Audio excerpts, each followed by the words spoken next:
Hello, friends. Did you know that nearly 80% of those who watch my videos aren't subscribed? If you enjoy the content, I'd truly appreciate it if you hit that subscribe button. It helps a lot. Also, don't forget to leave a like and share your thoughts in the comments. Your interaction not only supports the channel's growth, but also helps these stories reach more people. Thank you all for being here. By the way, where are you watching from? Let me know in the comments. The blood on my uniform has finally dried, but the stench still clings to the fabric like a dying promise. What I'm about to document violates every protocol in our handbook, but some things need to be recorded, even if they'll never see the light of an evidence room. It started with a routine wellness check at the abandoned Riverside General Hospital on October 13, 2024. The facility had been shuttered for 8 years following a series of malpractice lawsuits and financial scandals. What remained was a 6-story concrete monument to medical negligence, its windows boarded with plywood that had warped and split from years of Pacific Northwest rain. The call came through dispatch at 11:43 p.m. An elderly woman named Mrs. Catherine Simmons had reported seeing lights moving through the 4th-floor windows of the hospital. She lived directly across the street in one of those narrow Victorian houses that somehow survived urban development. And she claimed she'd been watching the patterns for 3 consecutive nights. "They're not random," she'd told the operator, her voice trembling with the kind of fear that comes from witnessing something that shouldn't exist. "The lights move in a pattern, like someone's making rounds, like nurses doing their night shift checks." My partner that evening was Officer Rebecca Martinez, a veteran with 12 years on the force, and the kind of steady nerves that made rookies feel invincible. We'd worked together for 6 months, long enough for me to trust her judgment completely. When we pulled up to the hospital's main entrance, she killed the engine and we both sat in the patrol car for a moment, taking in the imposing structure. The building was a masterpiece of early 1900s institutional architecture, all red brick and limestone trim, with arched windows that had once welcomed patients seeking healing. Now, those same windows stared back at us like empty eye sockets, their glass long since shattered or removed, leaving only black voids behind the weather-beaten plywood barriers. "You see any lights?" Martinez asked, scanning the upper floors with practiced eyes. I followed her gaze, checking each floor systematically. The first 3 levels were completely dark, exactly what you'd expect from a building that had been without power for nearly a decade. But on the 4th floor, just as Mrs. Simmons had described, there was a faint glow moving behind one of the boarded windows. Not the harsh beam of a flashlight or the flickering flame of a candle, but something softer, more diffused, like the glow of old fluorescent fixtures struggling to maintain their luminescence. "4th floor, center window," I confirmed, pointing. "That's definitely not natural lighting." Martinez nodded and radioed our status to dispatch. "Unit 47 at Riverside General, confirming possible trespassing activity, requesting backup to perimeter while we investigate." The backup request was standard protocol for abandoned building checks, especially in this part of the city where transients often sought shelter in condemned structures. What we didn't expect was for dispatch to come back with information that made both of us exchange worried glances. "Unit 47. Be advised that building has been flagged in our system. Multiple previous wellness checks, all unfounded." Last entry was Unit 23 on September 2nd. Officers reported significant structural hazards and recommended against future interior investigations. Martinez looked at me with raised eyebrows. "Multiple wellness checks?" Mrs. Simmons didn't mention calling this in before. I pulled up the incident reports on our mobile terminal while Martinez gathered our equipment. The record showed 6 different calls over the past 4 months, all reporting lights or movement in the abandoned hospital. 3 different callers, including Mrs. Simmons twice before tonight. Each time, responding officers had found the building secure, but had noted unusual atmospheric disturbances and unexplained electrical phenomena in their reports. The most recent entry, from Officers Walsh and Cooper just 6 weeks earlier, included a note that made my stomach tighten. Structure appears to retain electrical activity despite confirmed power disconnection. Recommend electrical safety evaluation before future entries. That's not possible, I muttered, showing Martinez the screen. Building's been without power since 2016. City records confirm all utilities were disconnected during the condemnation process. Martinez shouldered her duty bag and checked her flashlight beam. Maybe someone's running a generator. Homeless camps, drug operations, copper thieves. Wouldn't be the first time. But as we approached the main entrance, a heavy set of double doors that had been chained shut with industrial padlocks, I noticed something that contradicted her theory. The area around the building was completely silent. No generator noise, no voices, no sounds of human activity whatsoever. Just the distant hum of traffic from the arterial and the rhythmic dripping of water from a broken downspout. The chains on the main entrance were intact, showing no signs of tampering. The padlocks were old but secure, their surfaces covered with a patina of rust that suggested they hadn't been disturbed in years. Martinez walked the perimeter while I checked the service entrances, but every access point we found was similarly secured. "How the hell is someone getting inside?" Martinez called out as she rounded the corner from the loading dock area.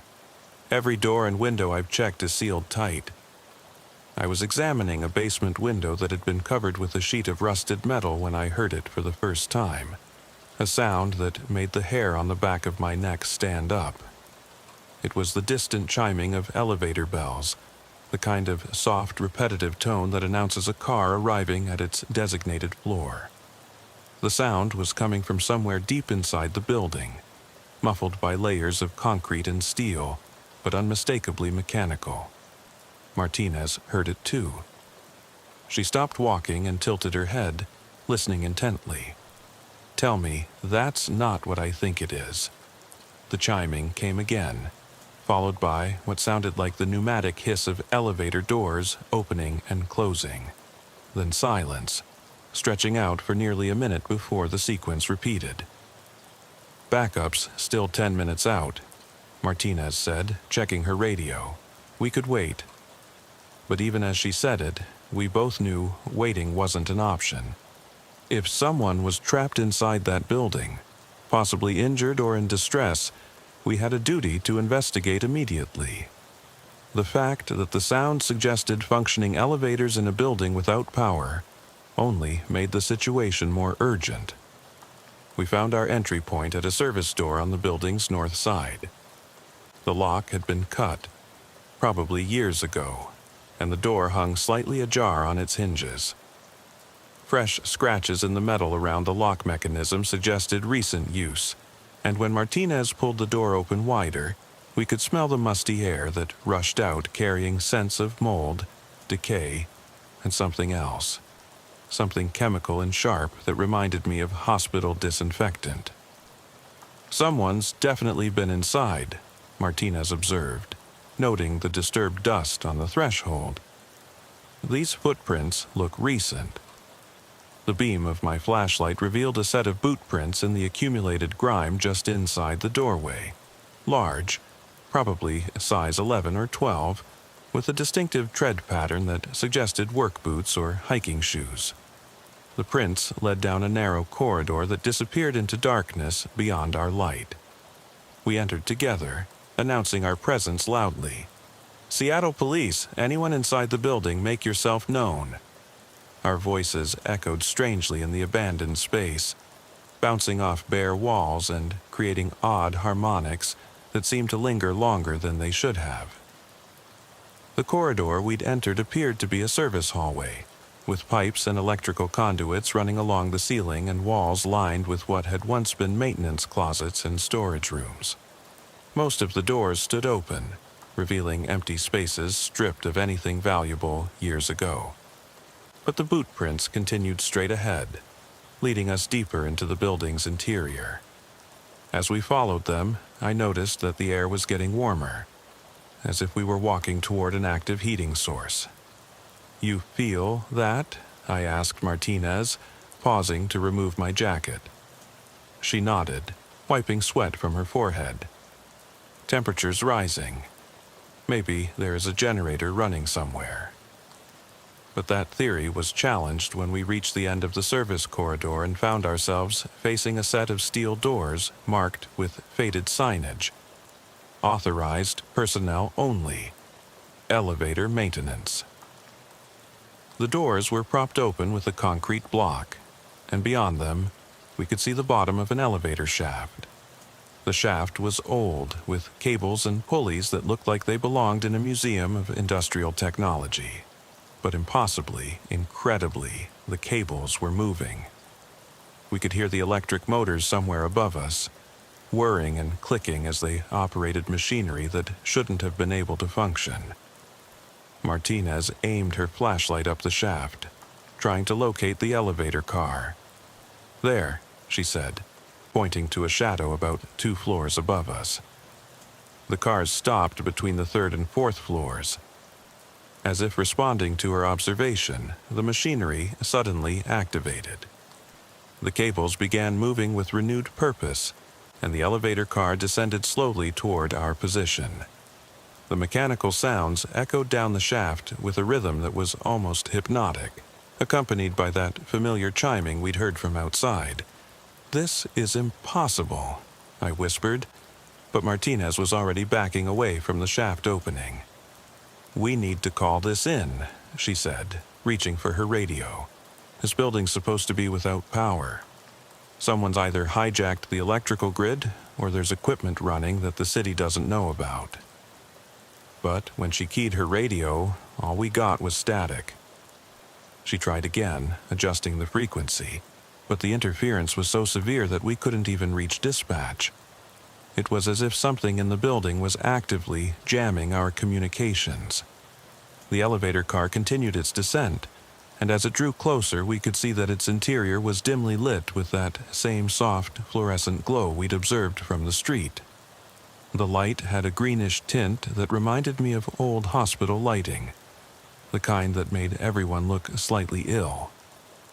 When the car finally reached our level, the doors opened with a soft pneumatic hiss, revealing an interior that looked like it had been frozen in time.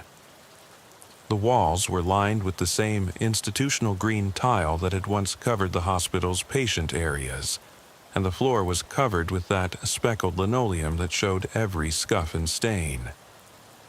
In the corner of the car, someone had mounted a small speaker that was emitting a barely audible sound, something that might have been music if you strained to listen. Martinez and I exchanged glances.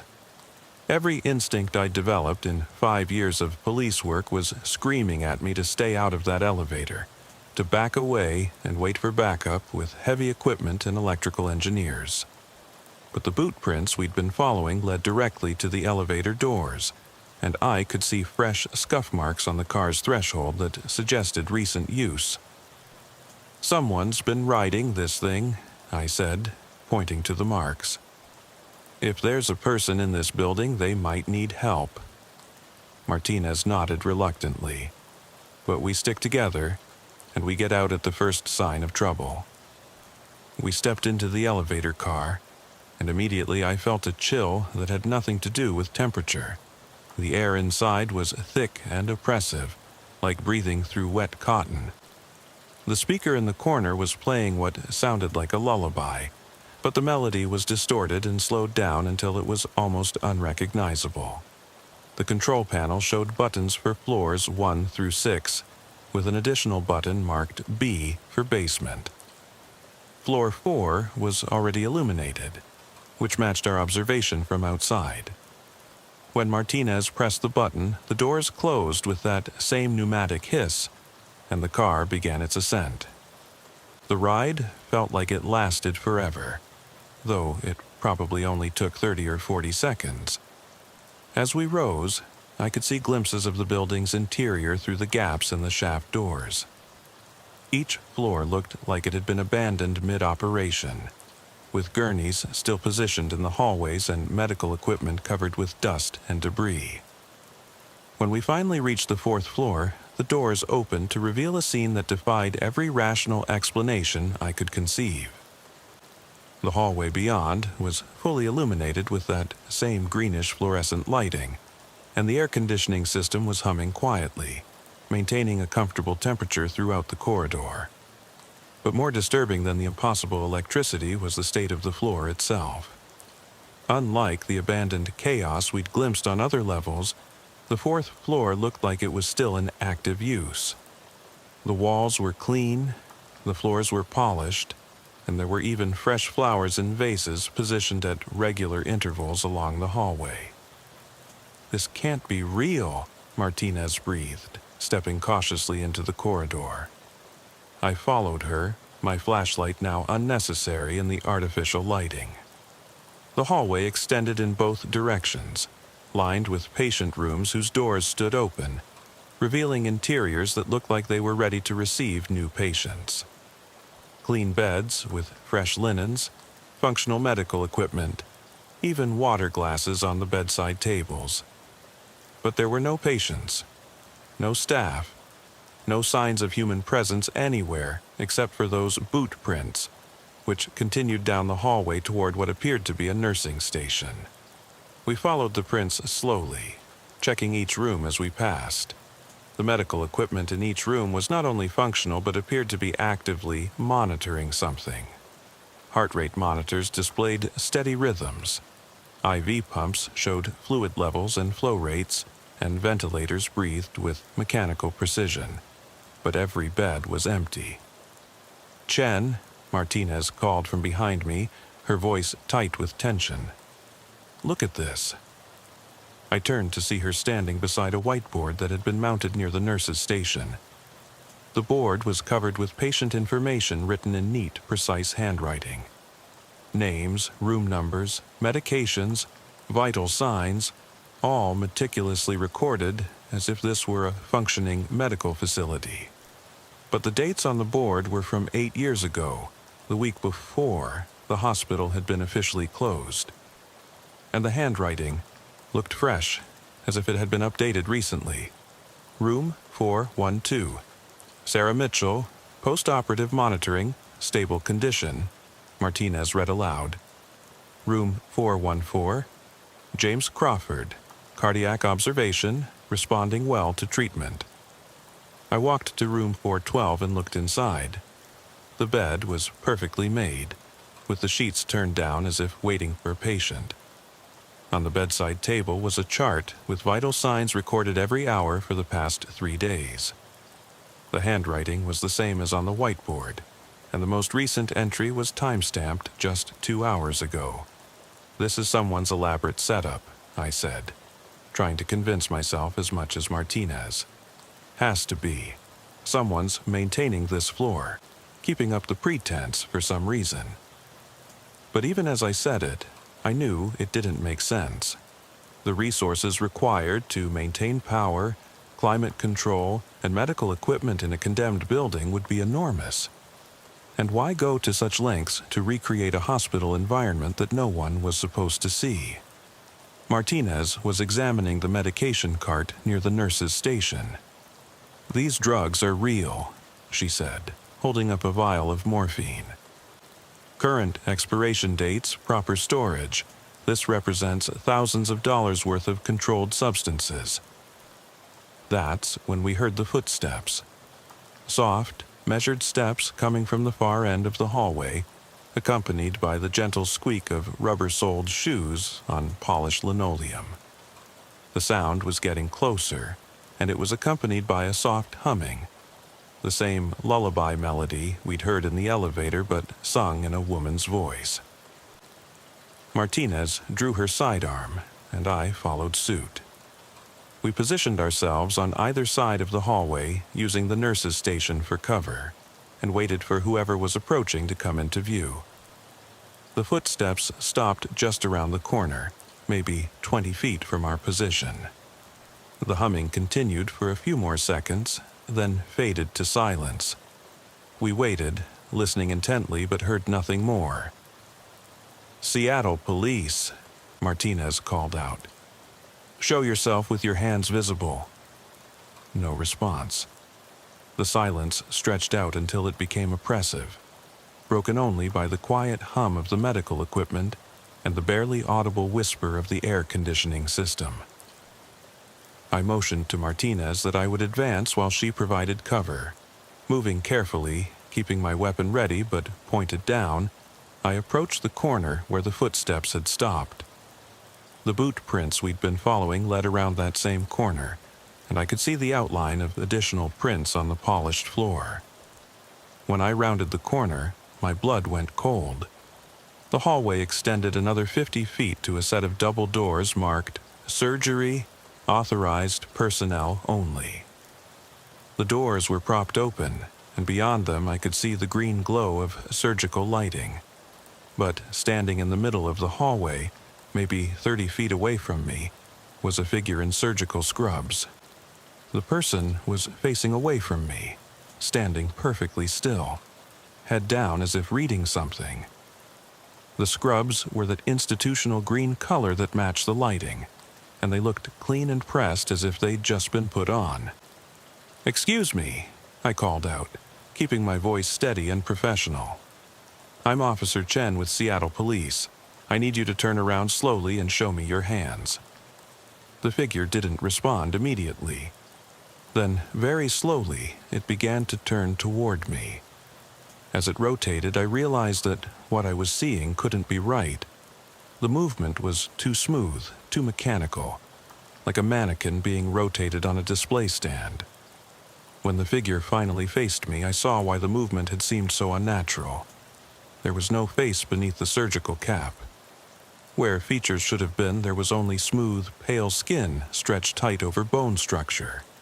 No eyes, no nose, no mouth. Just an oval of flesh that reflected the fluorescent lighting like polished marble. I stumbled backward, my training completely abandoning me in the face of something that violated every law of nature I understood. The figure didn't pursue me, didn't move at all except to tilt its head slightly as if studying my reaction. "Martinez!" I shouted, my voice cracking with panic.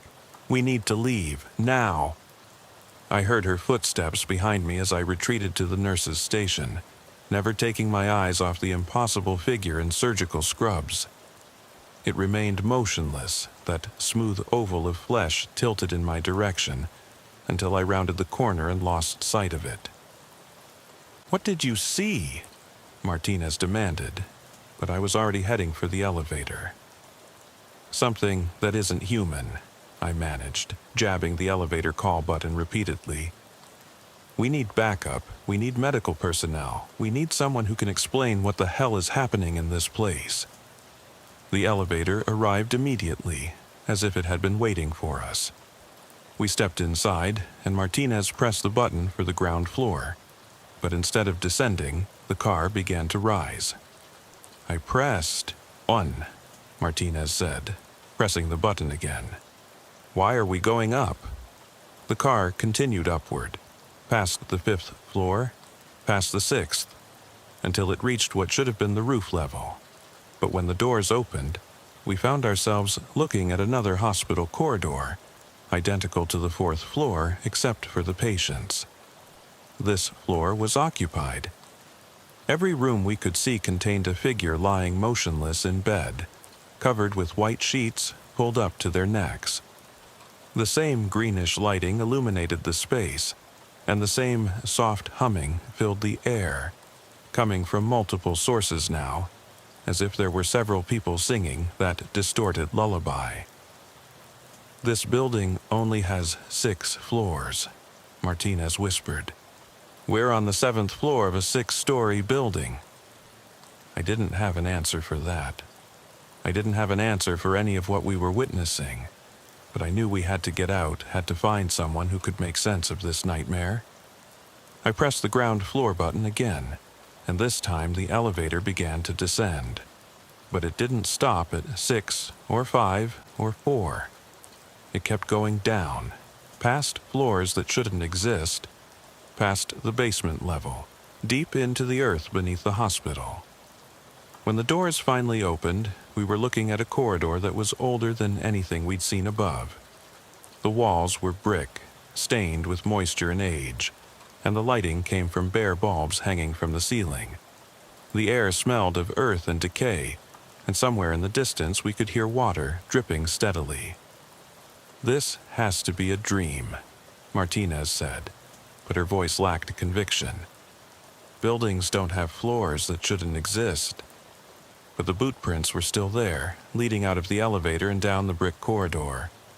Someone had been here recently, someone real enough to leave physical traces. And if we were going to find answers, if we were going to understand what was happening to us, we had to follow them. The corridor led to a circular chamber with multiple passages branching off in different directions. The ceiling was higher here, supported by arched stonework that looked like it belonged in a medieval castle, rather than beneath a modern hospital.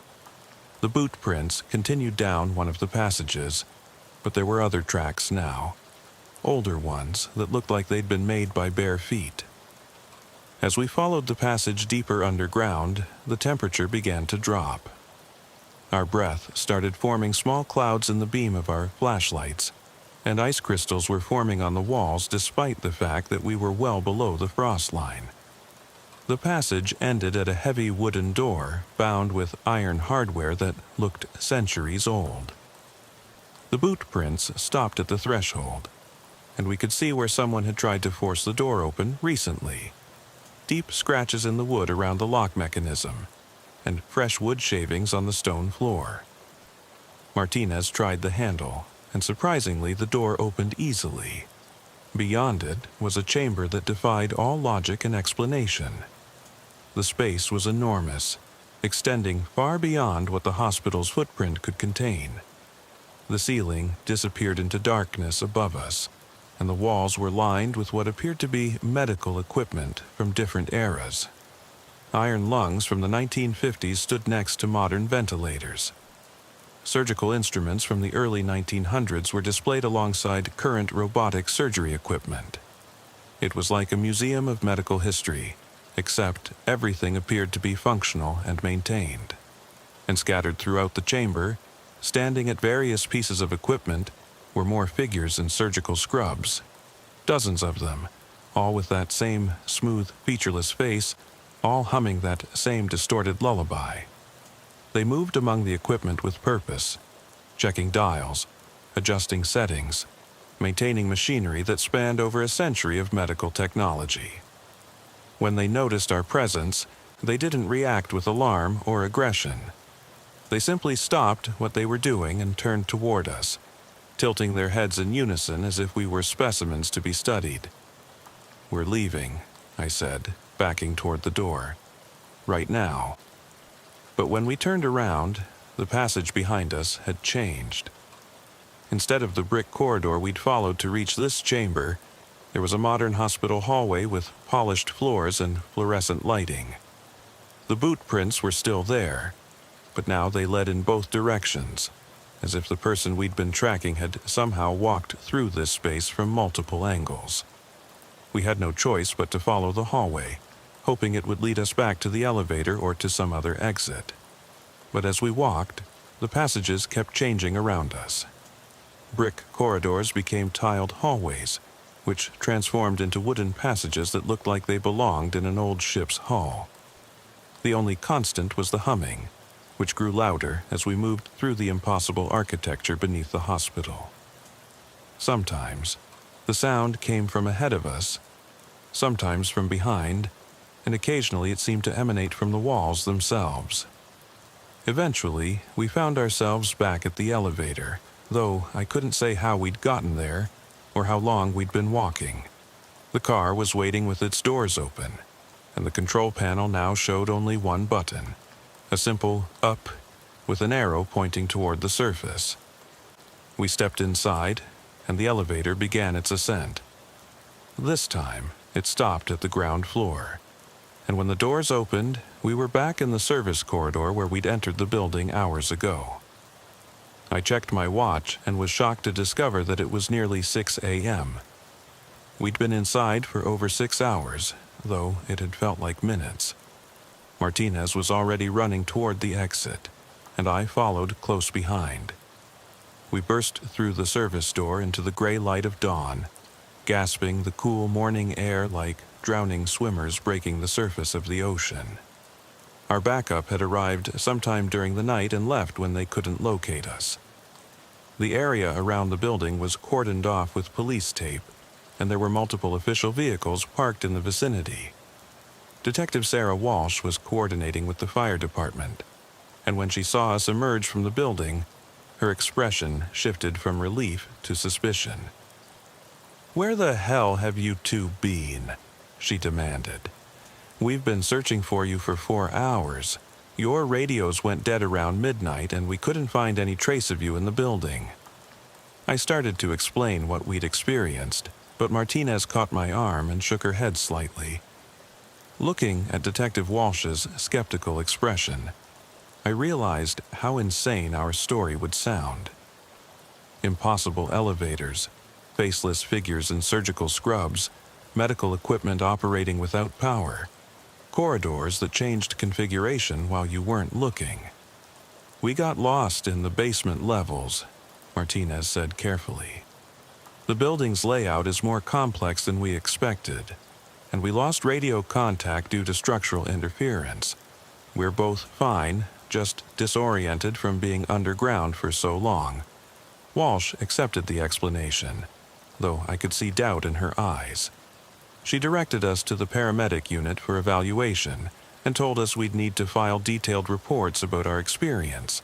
But as the paramedics checked our vitals and gave us clean bills of health, I caught Martinez staring back at the hospital building. "4th floor, center window," she said quietly. I followed her gaze and felt my stomach lurch. There, behind the boarded window where Mrs. Simmons had first seen the mysterious lights, a soft green glow was pulsing rhythmically, and silhouetted against that glow, barely visible through the gaps in the plywood, was the unmistakable shape of a figure in surgical scrubs.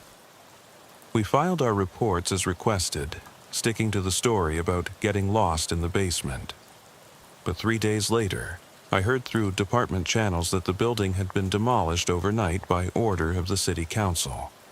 No advance notice, no opportunity for historical preservation groups to object. Just a crew that worked through the night to reduce the entire structure to rubble. When I drove by the site the next morning, there was nothing left but a pile of broken concrete and twisted metal. The demolition had been so thorough that even the basement levels we'd explored had been excavated and filled with clean dirt. I never discussed what we'd really experienced with Martinez, and she never brought it up with me. But sometimes, late at night when I'm working the graveyard shift, I hear that soft humming in the background of my radio transmissions. It's faint, barely audible beneath the static, but it's there. The same distorted lullaby, playing on a frequency that shouldn't exist. And sometimes, when I'm responding to calls at medical facilities around the city, I catch glimpses of figures in surgical scrubs standing in corridors where they shouldn't be. They're always at the edge of my vision, disappearing when I turn to look directly at them, but I know they're watching. The official record states that Officers Chen and Martinez conducted a routine building check at the abandoned Riverside General Hospital and found no signs of trespassing or illegal activity. The building was subsequently demolished due to structural safety concerns. But I know the truth. Some places retain memories of what happened within their walls, and some memories refuse to die even when the buildings that house them are reduced to rubble. The healing that took place at Riverside General, the lives that were saved and lost within those walls, created something that transcended physical reality. The figures we encountered weren't ghosts in any traditional sense. They were the embodiment of medical care itself, the eternal dedication of healthcare providers who continue their work even after death. Even after the institution they served has been erased from existence. I still carry my badge, still patrol the streets of Seattle, still respond to calls that range from routine to bizarre. But I've learned to recognize the signs of places where reality wears thin, where the past bleeds through into the present in ways that can't be explained or documented. And sometimes, when I'm off duty and the city is quiet, I drive by the empty lot where Riverside General once stood. The soil there is always slightly warm, even in the dead of winter, and if you listen carefully on still nights, you can hear the distant chiming of elevator bells calling patients to floors that no longer exist. The healing continues in ways that the living were never meant to witness.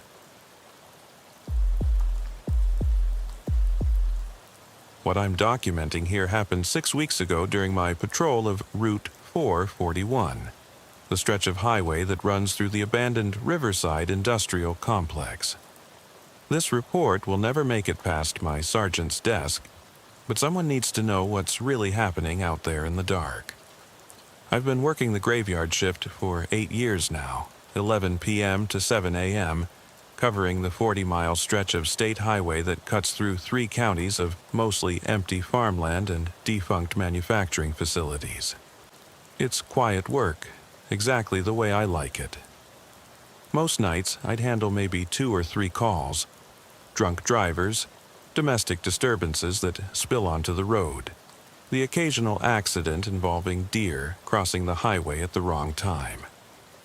The Riverside Industrial Complex had been dead for 15 years, ever since the textile company that owned it moved operations overseas. What remained was a sprawling collection of red brick factory buildings, administrative offices, and worker housing that stretched across nearly 200 acres of prime real estate that nobody wanted to buy. The structures were sound enough, but the cleanup costs for environmental contamination made redevelopment financially impossible. Local teenagers used it as a party spot until we increased patrols and started making arrests for trespassing. Urban explorers occasionally tried to document the decay, but most of them were scared off by the security system that had somehow remained active despite the buildings being officially abandoned. Motion sensors, cameras, and alarm systems that seemed to operate independently of any power source or monitoring company. On the night everything changed, I was conducting my standard 2 a.m. sweep through the complex when I noticed something that immediately put me on alert. Light was coming from the windows of Building 7, the old administrative headquarters that housed the executive offices and human resources department. Not the harsh glare of security lighting or the flickering illumination of vandals with flashlights, but steady, warm light that suggested normal business operations. I parked my patrol car at the main gate and radioed my position to dispatch. State 47 at Riverside Complex, investigating possible unauthorized activity in Building 7. Requesting backup to perimeter. Dispatch came back within seconds. Copy that, State 47. Nearest unit is State 23, ETA 12 minutes. Use caution. We've had multiple reports of squatter activity in that area over the past month. 12 minutes felt like an hour when you're looking at a building that shouldn't have power, shouldn't have occupants, and definitely shouldn't be conducting what appeared to be normal business operations at 2 a.m. on a Tuesday night. But protocol required me to wait for backup before entering any structure where suspects might be present. I used those 12 minutes to conduct a perimeter reconnaissance, checking for vehicles, looking for signs of forced entry, trying to understand how anyone could be operating inside a building that had been without utilities for over a decade. What I found challenged every assumption I'd made about the situation. There were vehicles in the employee parking lot, Not the beat-up cars and motorcycles you'd expect from squatters or vandals, but clean, well-maintained sedans and SUVs that looked like they belonged to office workers. 15 or 20 cars total, all with current registration stickers, all parked in neat rows, as if their owners were inside conducting normal business. The main entrance to Building 7 was unlocked and showed no signs of forced entry. The lobby beyond the glass doors was fully illuminated, and I could see what appeared to be a security desk with someone seated behind it, reading a newspaper and occasionally glancing at a bank of monitors. More disturbing than the presence of people was the condition of the building itself. From the outside, Building 7 looked exactly as it had for the past 15 years. Weathered brick, broken windows covered with plywood, graffiti on the walls, and weeds growing through cracks in the foundation. But through the windows that weren't boarded up, I could see interior spaces that appeared to be in perfect condition. Clean, modern office environments with functioning lighting, furniture, and equipment. Officer Tom Bradley arrived right on schedule, and his expression when he saw the illuminated building matched my own confusion. Bradley had been patrolling this area longer than I had, and he knew the complex as well as anyone on the force. "That building hasn't had power since 2009, he said, checking his notes. "I was here when the utility company disconnected service. Watched them physically remove the electrical meters and seal the connections. We approached the main entrance together, following standard procedures for potentially dangerous situations. The person behind the security desk looked up as we approached, smiled, and waved in the friendly manner of someone greeting expected visitors. He was an elderly man, probably in his 70s, wearing a dark blue uniform with a patch that read, Riverside Security Services. When we entered the lobby, he stood and extended his hand in greeting. "Good evening, officers. I'm Frank Morrison, Night Security Supervisor. I hope there's no problem. All our employees have proper identification and authorization to be here." I stared at him, trying to process what he was saying. "Sir, this building has been abandoned for 15 years. There are no employees, no security services, no authorized activities of any kind." Frank's expression shifted to one of polite confusion. "I'm sorry, but I don't understand.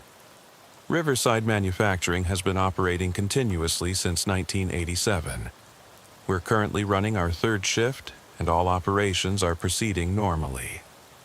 Bradley stepped forward, his voice taking on the firm tone we used for individuals who might be experiencing mental health issues.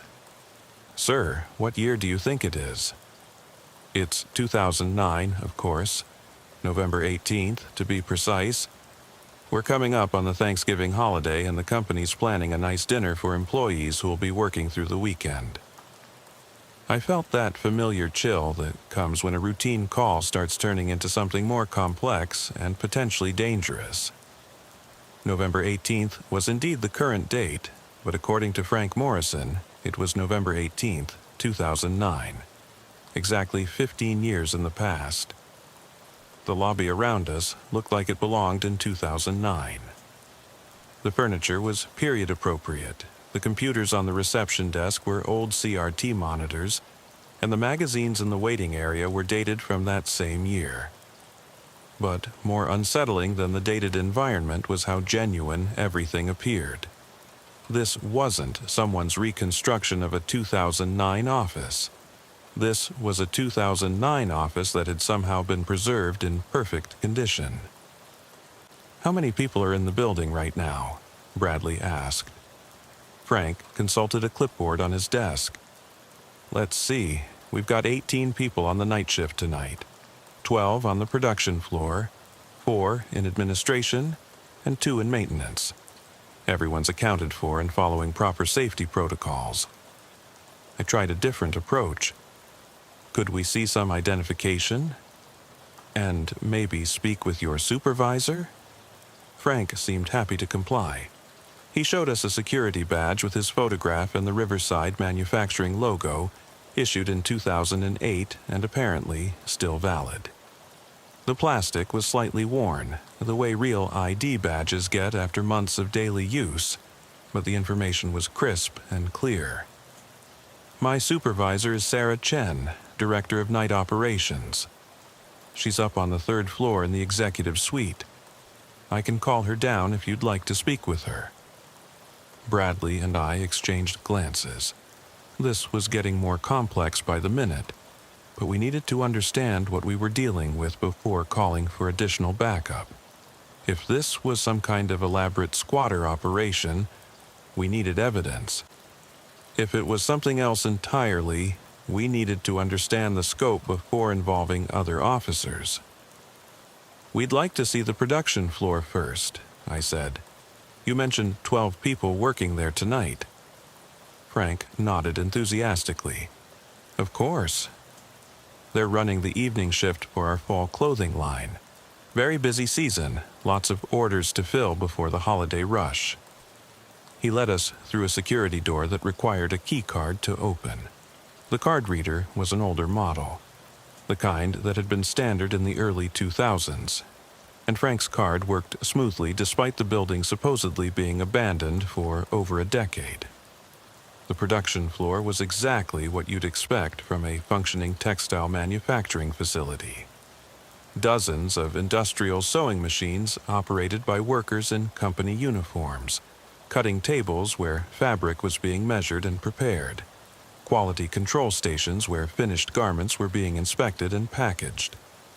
The air was filled with the sounds of machinery, conversation, and the general bustle of active manufacturing. But like everything else we'd encountered, the scene belonged to the wrong time period. The clothing styles being produced were distinctly from 2009. Low-rise jeans, polo shirts with specific color combinations that had been popular that year. Women's blouses with the kind of details that had defined late 2009 fashion. Even the workers' uniforms had the Riverside Manufacturing logo in a design that matched marketing materials from that era. "Busy night," one of the supervisors commented as we passed her station. "We've got a big shipment going out tomorrow for the back-to-school season.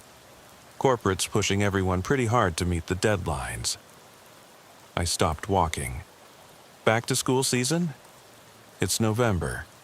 The supervisor looked at me with mild confusion. "Spring semester, officer. Kids go back to school in January, remember? We always get a rush of orders right after the holidays." Bradley caught my arm and steered me away from the supervisor before I could ask more questions. "We need to talk," he said quietly. "Something's very wrong here." We found a relatively quiet corner near the shipping area where we could speak without being overheard. The workers continued their activities around us, completely focused on their tasks and apparently unaware that anything unusual was happening. "These people think it's 2009, Bradley said. "Not just the year, but they're living it.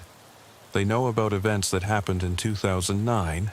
They're producing clothing that was popular in 2009. They're operating on the calendar and schedule of 2009. I was watching the workers more closely now, and I noticed something that made my skin crawl. They all looked exactly the right age for 2009. If someone had been working here when the plant closed in that year, they should now be 15 years older. But these people looked like they'd been frozen in time, preserved at exactly the age they would have been a decade and a half ago. "Check this out," I said, pointing to a bulletin board near the shipping office. It was covered with company announcements, safety notices, and employee information that was all dated from late 2009. But the paper looked fresh, the ink was crisp, and there were no signs of age or weathering that you'd expect from documents that were supposedly 15 years old. One notice in particular caught my attention. "Holiday schedule. The plant will be closed December 24th and 25th for Christmas holiday. Normal operations will resume December 28th. All employees are encouraged to attend the annual Christmas party on December 23rd in the main cafeteria." "Christmas party?" I muttered.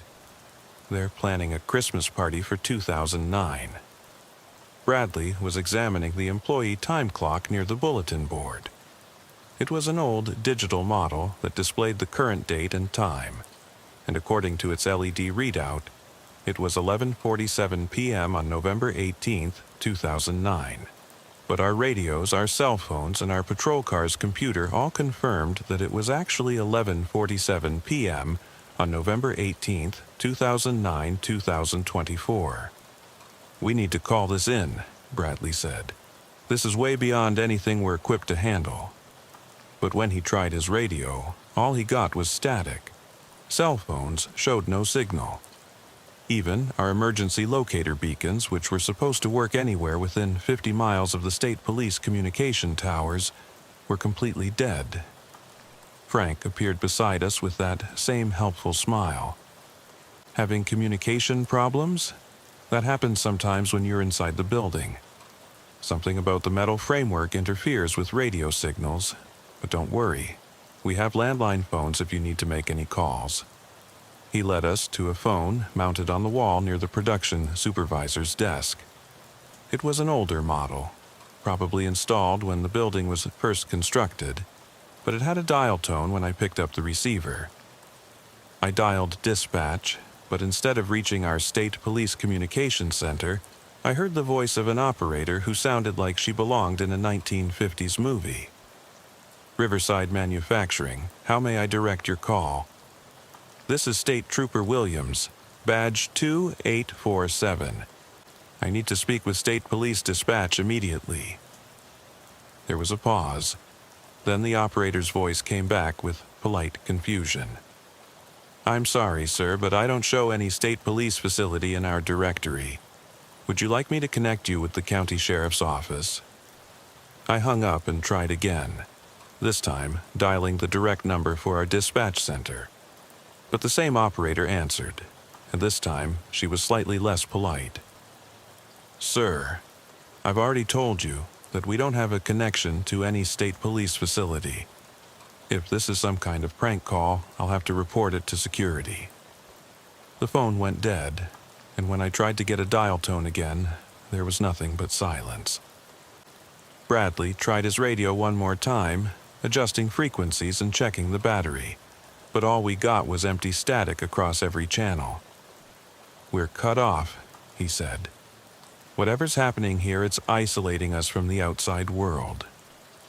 Frank was watching our unsuccessful communication attempts with an expression of mild concern. "Is there some kind of emergency?" "If you need to reach someone urgently, I can have Sarah come down from the executive suite. She might have access to communication systems that aren't affected by the interference." I was about to tell him yes, we definitely needed to speak with Sarah Chen, when something on the production floor caught my attention.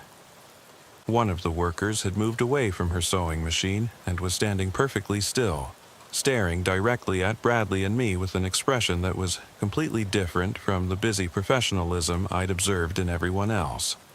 She was young, probably in her early 20s, with dark hair pulled back in a ponytail and the kind of pale complexion that suggested she spent most of her time indoors. But her eyes were wrong. Instead of the focused concentration of someone doing detailed work, they held a desperate intensity that made me think of someone trying to communicate without being able to speak. As I watched, she mouthed a single word: "Help." Then she turned back to her sewing machine and resumed working as if nothing had happened. But the brief exchange had been unmistakable. Someone in this impossible 2009 manufacturing facility was aware that something was wrong, and they were trying to reach out to us. "We need to talk to that worker," I told Bradley quietly. "The one at the third machine from the left." But when we approached her station, she was completely focused on her work, feeding fabric through the sewing machine with mechanical precision. When I tried to get her attention, she looked up with the same polite, vacant expression that everyone else had shown. "Is there something I can help you with, officer?" "You were trying to tell us something a minute ago," I said. "You mouthed the word help." She looked genuinely confused. I'm sorry, but I don't know what you mean. I've been working on this seam for the past hour. Is there a problem with my work? I studied her face, looking for any sign of the desperate communication I'd witnessed moments earlier. But there was nothing. Just the bland professionalism of someone who had been doing the same job for years and found nothing unusual about it. Bradley pulled me aside. Either she's an incredibly good actor, or something made her forget that interaction the moment it ended. Or, I said, something's controlling what these people can and can't say or do. And occasionally, that control slips just enough for someone to try to reach out. Frank had been listening to our conversation with growing interest. You seem very concerned about our employees. I can assure you that everyone here is working voluntarily and under excellent conditions. Riverside Manufacturing has always prided itself on worker safety and satisfaction. How long have you been working here? Bradley asked him. Since 1987, Frank replied without hesitation. Started in maintenance, worked my way up to security supervisor. It's been a wonderful career. The company really takes care of its people. That would make you, what, over 90 years old? I calculated quickly. If Frank had been working since 1987 and was old enough to hold a job then, he should be well into his 90s by now. But he looked like he was in his early 70s, healthy and vigorous. Frank laughed. Oh no, officer, I'm only 68. Started working here when I was 25, right out of the Army. The math didn't work. If Frank was 68 in 2009, he would be 83 in 2024. But he looked exactly the right age for 2009, as if he'd been frozen in time just like everything else in this impossible place. Frank, I said carefully, what's the last thing you remember from outside this building? The last time you left work and went home? He thought for a moment, his expression becoming slightly distant.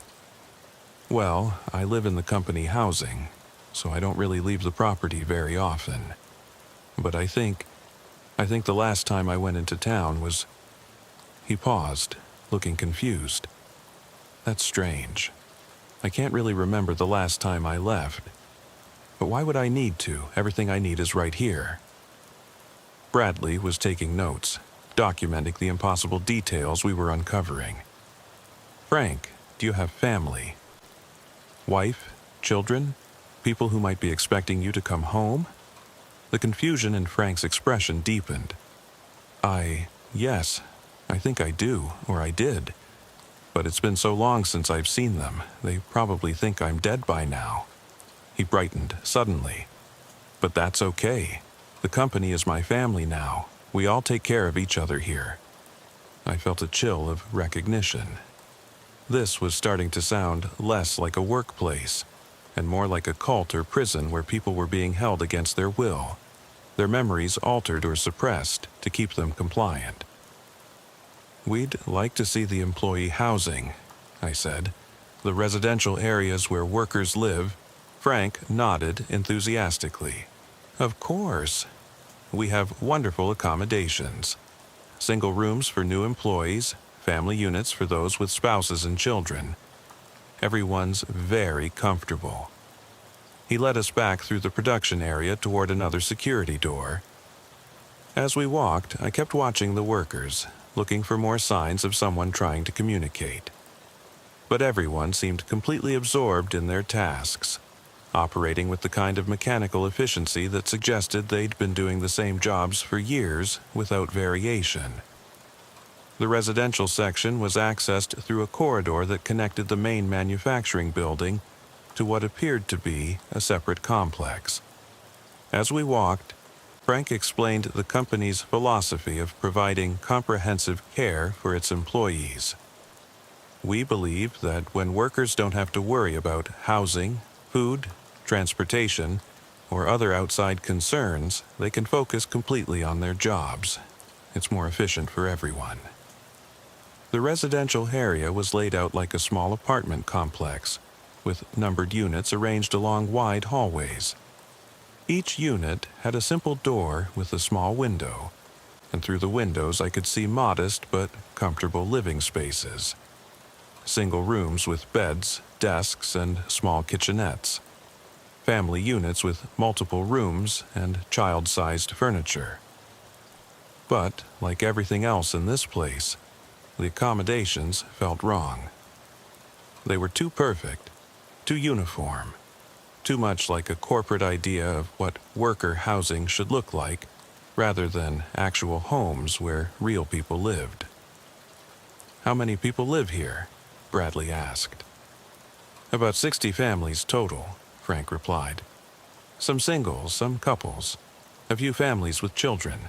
Everyone who works here has the option to live on site, and most people choose to take advantage of it." As we walked through the residential corridors, I started noticing details that made me increasingly uncomfortable. There were no personal decorations visible through the windows, no family photos, no personal belongings that would indicate individual personalities or preferences.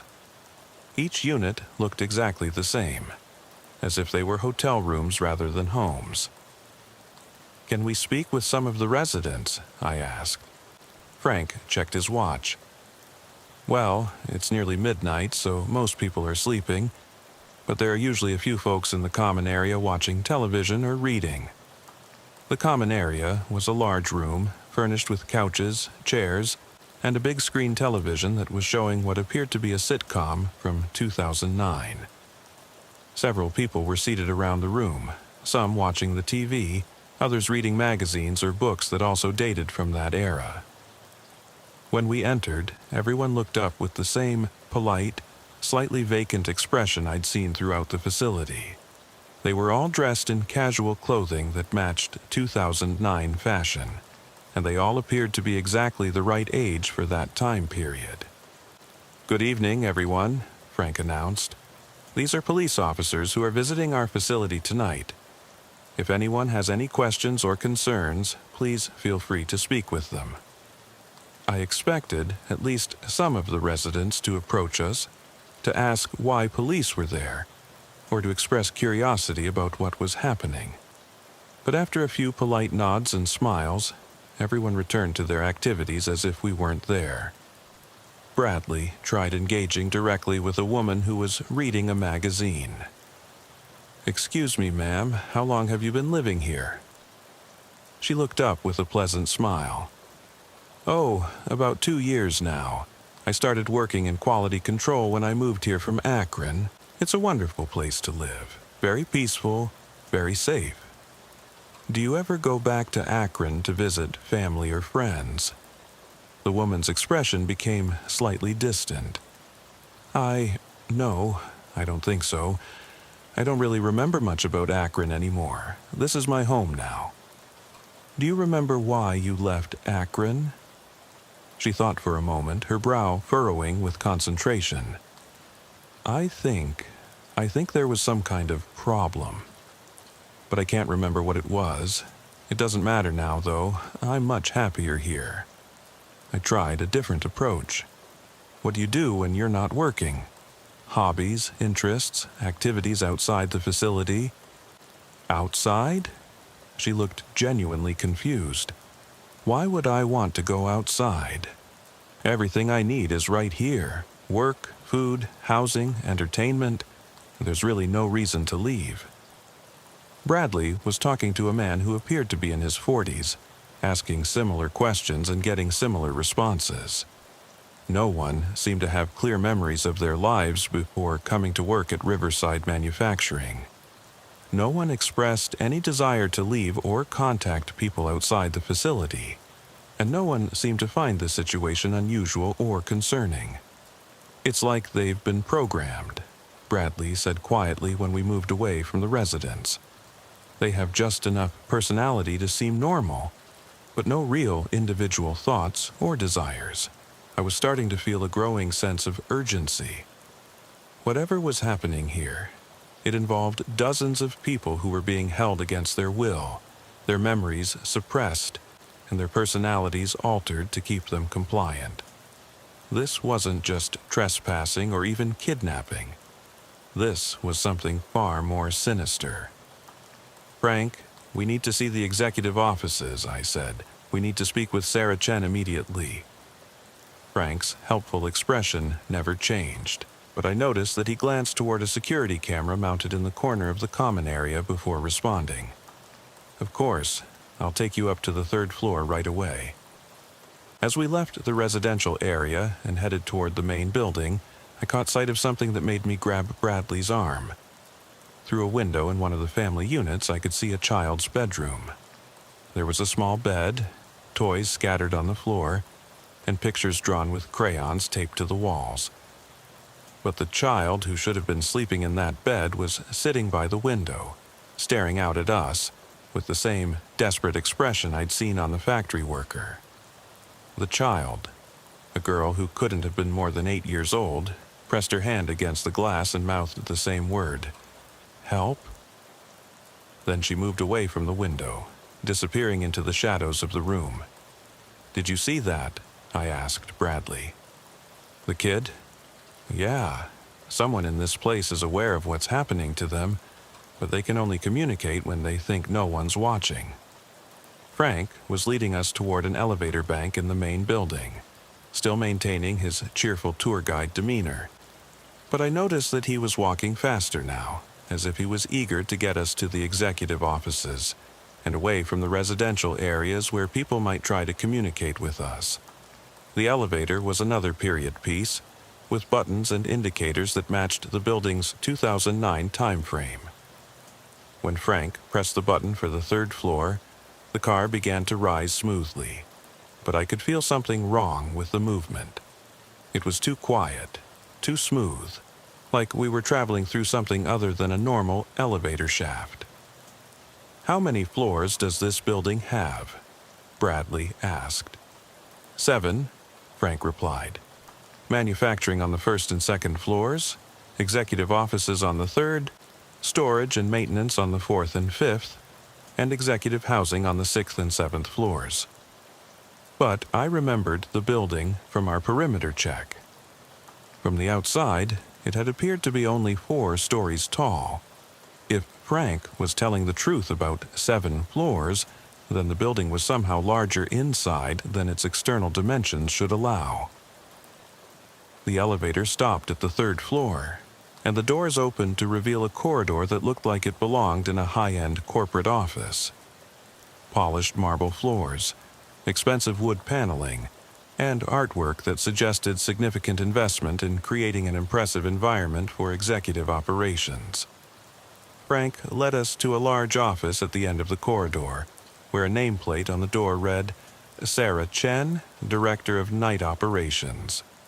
He knocked twice and waited for a response. "Come in," a woman's voice called from inside. The office was spacious and elegantly furnished, with a large desk, comfortable seating area, and floor-to-ceiling windows that should have offered a view of the surrounding industrial area. But the windows showed something impossible. A daytime view of a bustling city that I didn't recognize, with modern skyscrapers and heavy traffic that suggested peak business hours. Sarah Chen was seated behind her desk, reviewing what appeared to be production reports. She was an Asian woman in her 40s, professionally dressed and carrying herself with the confident manner of someone accustomed to authority. When she looked up to greet us, her expression was intelligent and alert, completely different from the vacant pleasantness I'd seen in other employees. "Officers," she said, standing and extending her hand. "I'm Sarah Chen. Frank tells me you have some questions about our operations. Please have a seat." Bradley and I settled into the chairs facing her desk, and I noticed immediately that Sarah's demeanor was different from everyone else we'd encountered. She seemed more present, more real, as if she possessed a level of awareness that the other employees lacked. "Ms. Chen," I began, "we're investigating reports of activity in this building, which has been officially abandoned since 2009. Can you explain what your organization is doing here?" Sarah smiled, but it wasn't the vacant pleasantness I'd seen from others. It was the calculating expression of someone who was considering how much truth to reveal. Officers, I think there's been some confusion.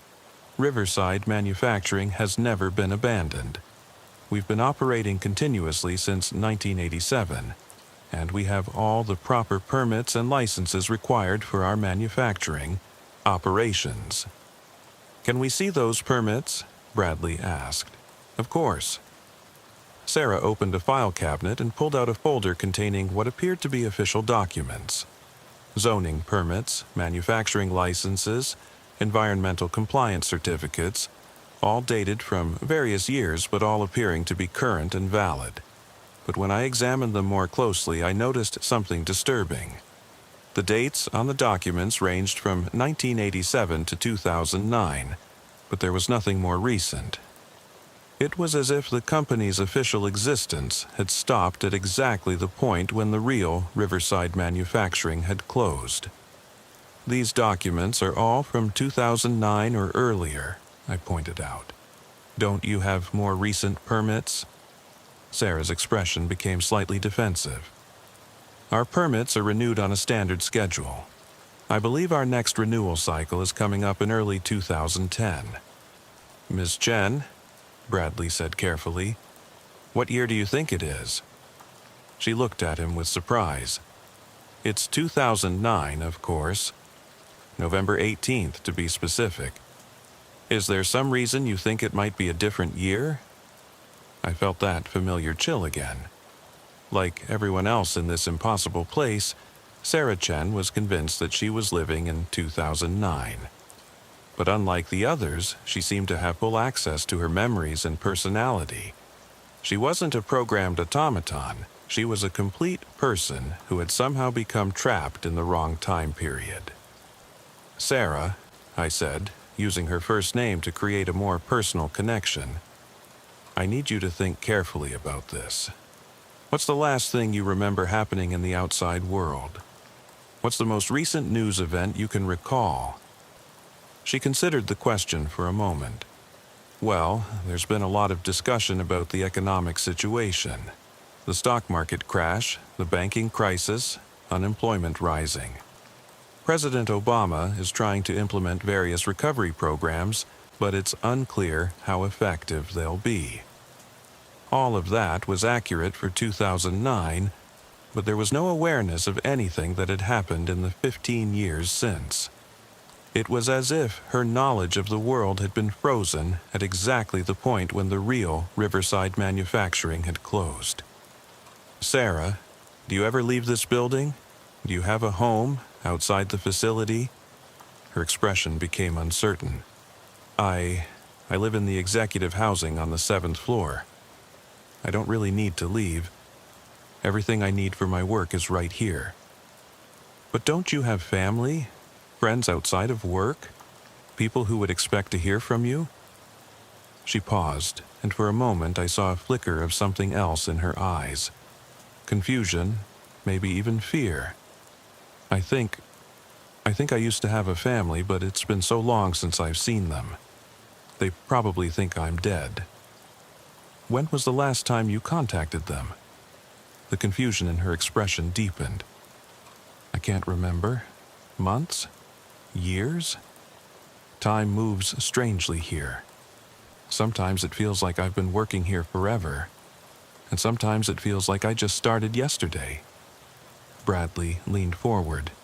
Sarah, we think you and everyone else in this building are being held against your will. Your memories have been altered, and you're being prevented from leaving. We're here to help you. For a moment, Sarah's carefully controlled professional demeanor cracked completely. I saw a raw terror flash across her face, followed by desperate hope. Please, she whispered, glancing nervously toward the door. You have to get us out of here. We're all trapped. We can't leave. We can't remember our lives before, and time doesn't work the way it should. Some of us have been here for decades, but we haven't aged. Others arrived yesterday but feel like they've been here forever. Who's doing this to you? I asked urgently. Who's in control of this place? Sarah opened her mouth to answer, but before she could speak, her expression suddenly went blank. The intelligence and awareness vanished from her eyes, replaced by the same vacant pleasantness I'd seen in everyone else. "I'm sorry, officers, but I don't understand what you're talking about. Everyone here is working voluntarily. We're very happy with our employment conditions." Frank appeared in the doorway, that helpful smile still fixed on his face. "Is everything all right in here? I thought I heard voices." "Everything's fine," Sarah replied in a monotone voice. "These officers were just asking about our permits and licenses. I've shown them all the relevant documentation." I tried to re-establish the connection I'd briefly made with the real Sarah. "You were telling us about being trapped here, about not being able to remember your family." She looked at me with genuine confusion. "I'm sorry, but I think you're mistaken. I love my job here, and I have no desire to leave. Is there anything else I can help you with?" The moment of breakthrough was gone, replaced by the same programmed compliance I'd seen throughout the facility. But for those few seconds, I'd spoken with someone who was fully aware of her situation and desperate for rescue. "We need to search the rest of the building," Bradley said. "There might be others who can break through the conditioning long enough to give us information." Frank nodded agreeably. "Of course. I'd be happy to show you the storage areas, maintenance facilities, anywhere you'd like to see." But as we left Sarah's office, I noticed that the windows in the corridor no longer showed the impossible daytime cityscape. Now they displayed the correct nighttime view of the abandoned industrial area, as if whatever was controlling this place had decided to stop showing us obvious impossibilities. We spent the next hour touring areas of the building that became increasingly surreal. Storage rooms filled with clothing that had been manufactured decades ago but looked brand new. Maintenance areas where equipment operated without any visible power source. Break rooms where fresh coffee was brewing and food was being kept warm despite the building having no utilities. And throughout our tour, I kept catching glimpses of employees trying to communicate with us when they thought no one was watching. A maintenance worker mouthing "trapped" when Frank's back was turned. A woman in the cafeteria pointing urgently toward a door marked "Authorized Personnel Only." A man in the shipping department who managed to slip me a note that read, "Basement Level B-7," before his expression went blank again. "There are sub-basements," Bradley said quietly when I showed him the note. "Levels that aren't on any of the building plans." Frank overheard us, and his smile faltered slightly. "Oh, you don't want to go down there. The basement levels are just storage and mechanical equipment. Very boring, and not particularly safe for visitors." "We'd like to see them anyway," I insisted. "It's part of our investigation." For the first time since we'd met him, Frank's helpful demeanor showed cracks. "I'm afraid that's not possible. Those areas are restricted access only. Insurance liability, you understand. This is a police investigation," Bradley said firmly. "We need access to all areas of the building." Frank's expression became almost pleading. "Please, officers, there's really nothing down there that would interest you. Just old machinery and storage rooms. Why don't we go back to the main production floor? I'm sure the workers would be happy to answer any questions you might have." His reluctance to let us access the basement levels was the first real resistance we'd encountered, which made those areas the most important places for us to investigate. But we needed to find a way to get there without Frank's cooperation. "Actually, we should probably call our supervisor and update him on what we found," I said. "Is there somewhere we could speak privately?" Frank brightened again. "Of course. You can use the conference room right down the hall. Very private, very comfortable." He showed us to a small conference room and closed the door behind us. As soon as we were alone, Bradley went to the window to check our escape options. while I examined the room for any way to access the basement levels. Windows painted shut, Bradley reported. And we're 3 floors up, so jumping isn't an option. I was studying a building schematic posted on the conference room wall when I noticed something interesting. The emergency exit routes showed stairwells that extended below the ground floor, confirming that there were indeed basement levels that Frank didn't want us to see. "Emergency stairs," I said, pointing to the schematic. "They go down to levels marked B-1 through B-7. That matches the note from the shipping department worker. 7 basement levels in a building that's only supposed to be 4 stories tall total," Bradley mused. "This place is definitely bigger inside than outside." We waited a few minutes to let Frank think we were making phone calls, then opened the conference room door. The corridor was empty, and we could hear the sounds of normal business operations continuing throughout the building. Whatever was controlling this place didn't seem to be concerned about us, now that we were away from the basement levels. The emergency stairwell was located near the elevator bank, and the door was marked with standard exit signage. When I tried the handle, it opened easily, revealing a stairwell that extended both up and down from our current position. We descended quietly, passing the ground floor and continuing down to basement level B1. The door at that level was locked, but through the small window I could see what appeared to be normal building services: boilers, electrical panels, HVAC equipment.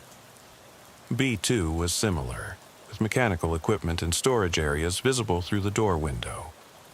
B3 showed more storage, but the lighting was dimmer and the spaces looked less well maintained. It was at B4 that things started getting strange. The door window showed a corridor that was much longer than the building's footprint should have allowed, extending far beyond what should have been the building's outer walls. The lighting was different too, cooler and more institutional, like what you'd find in a hospital or laboratory. B5 was even stranger. The corridor beyond the door was lined with rooms that had reinforced windows, like observation areas or holding cells. Through those windows, I could see what appeared to be medical equipment, examination tables, and monitoring devices.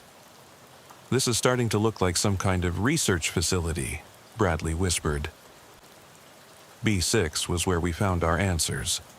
The door was unlocked, and the corridor beyond was filled with the sounds of activity. Not the industrial noise of manufacturing, but the quieter sounds of scientific work. Computers humming, equipment beeping, voices discussing technical procedures.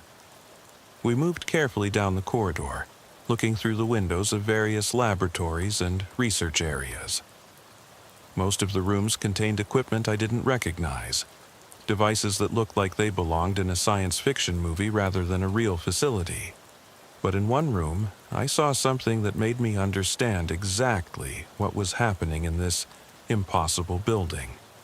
A large machine that looked like a combination of computer server and medical scanner, with cables running to a chair that was clearly designed to restrain a human subject. And displayed on monitors around the machine were brain scans, memory maps, and psychological profiles of dozens of different people. "Memory modification," Bradley breathed, reading over my shoulder. "They're using some kind of technology to alter people's memories and personalities." The door to that laboratory was unlocked, and we entered to examine the equipment more closely. The monitors showed detailed readouts of brain activity, memory patterns, and what appeared to be programming protocols for inserting false memories and suppressing real ones. One screen showed a file labeled Sarah Chen, Director, Night Operations. Her photograph was displayed alongside a complete psychological profile, memory map, and modification history. According to the data, her memories had been altered 17 times over the past 15 years, each modification designed to maintain her belief that she was still living in 2009. "Look at this," Bradley said, pointing to another screen.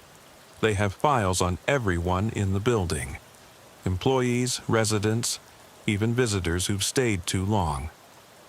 I checked the visitor files and felt my blood run cold. There were records of police officers, security guards, city inspectors, and others who had investigated the abandoned building over the years. All of them had been subjected to memory modification and integration into the facility's workforce. They're collecting people, I realized. Anyone who discovers this place gets processed and added to their population of workers. That's when I heard the footsteps in the corridor outside. Multiple people walking with purpose, heading directly toward our location.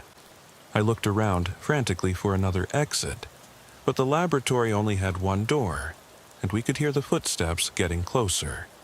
"In here," Bradley whispered, pointing to a storage closet near the back of the room. We squeezed into the closet just as the laboratory door opened. Through the crack in the closet door, I could see several people entering the room. Frank, Sarah Chen, and 3 others I didn't recognize, all wearing white lab coats that suggested they were the actual operators of this facility.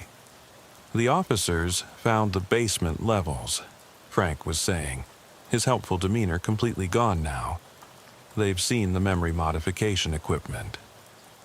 One of the lab-coated figures, an elderly man with silver hair and cold eyes, examined the monitors we'd been looking at. "How much do they know?" "Enough to understand what we're doing here," Sarah replied. But her voice was different now, lacking the vacant pleasantness of her programmed state. "They made contact with my real personality during the interview. I tried to warn them, but the conditioning reasserted itself before I could give them useful information. The integration process will be more complex for law enforcement officers," the silver-haired man said. "Their training makes them more resistant to memory modification. We'll need to use the deep conditioning protocols." Bradley and I exchanged terrified glances.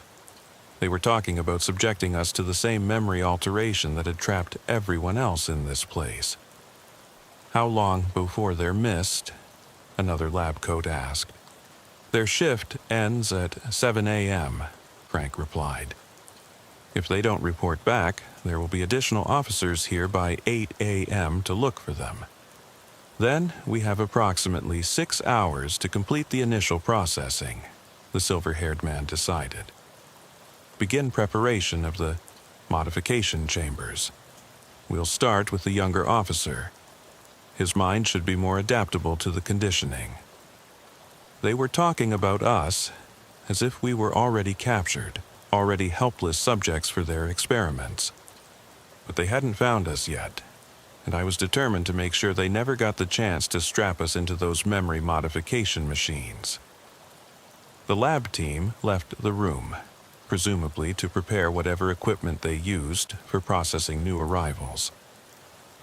As soon as the corridor was quiet, Bradley and I emerged from the storage closet and began looking for another way out of the basement levels.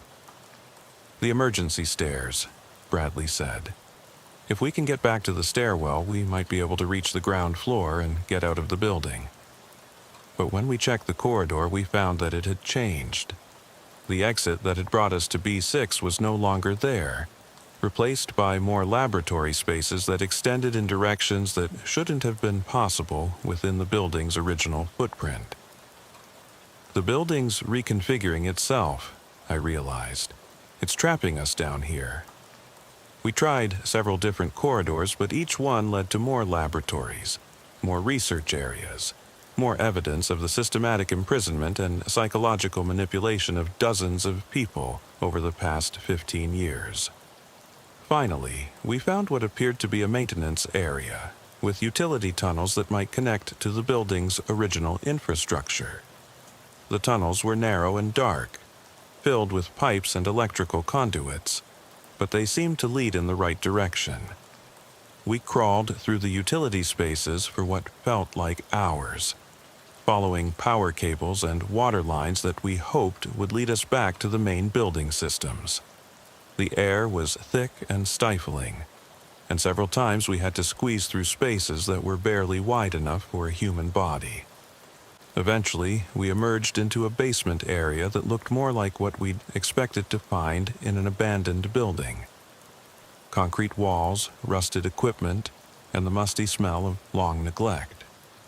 This was the real basement of the real Riverside manufacturing building, not the impossible research facility we'd discovered beneath it. We found an exit that led to the building's exterior, and I had never been so grateful to breathe fresh air and feel cold wind on my face. The abandoned industrial complex looked exactly as it should, dark, empty, and silent. But as we ran toward our patrol car, I looked back at Building 7 and saw something that confirmed our escape was only temporary. The windows were glowing with that warm, artificial light again, and I could see figures moving around inside, going about their business as if nothing had happened. "They're still in there," Bradley said, following my gaze. "All those people trapped in that place, having their memories stolen and their lives erased."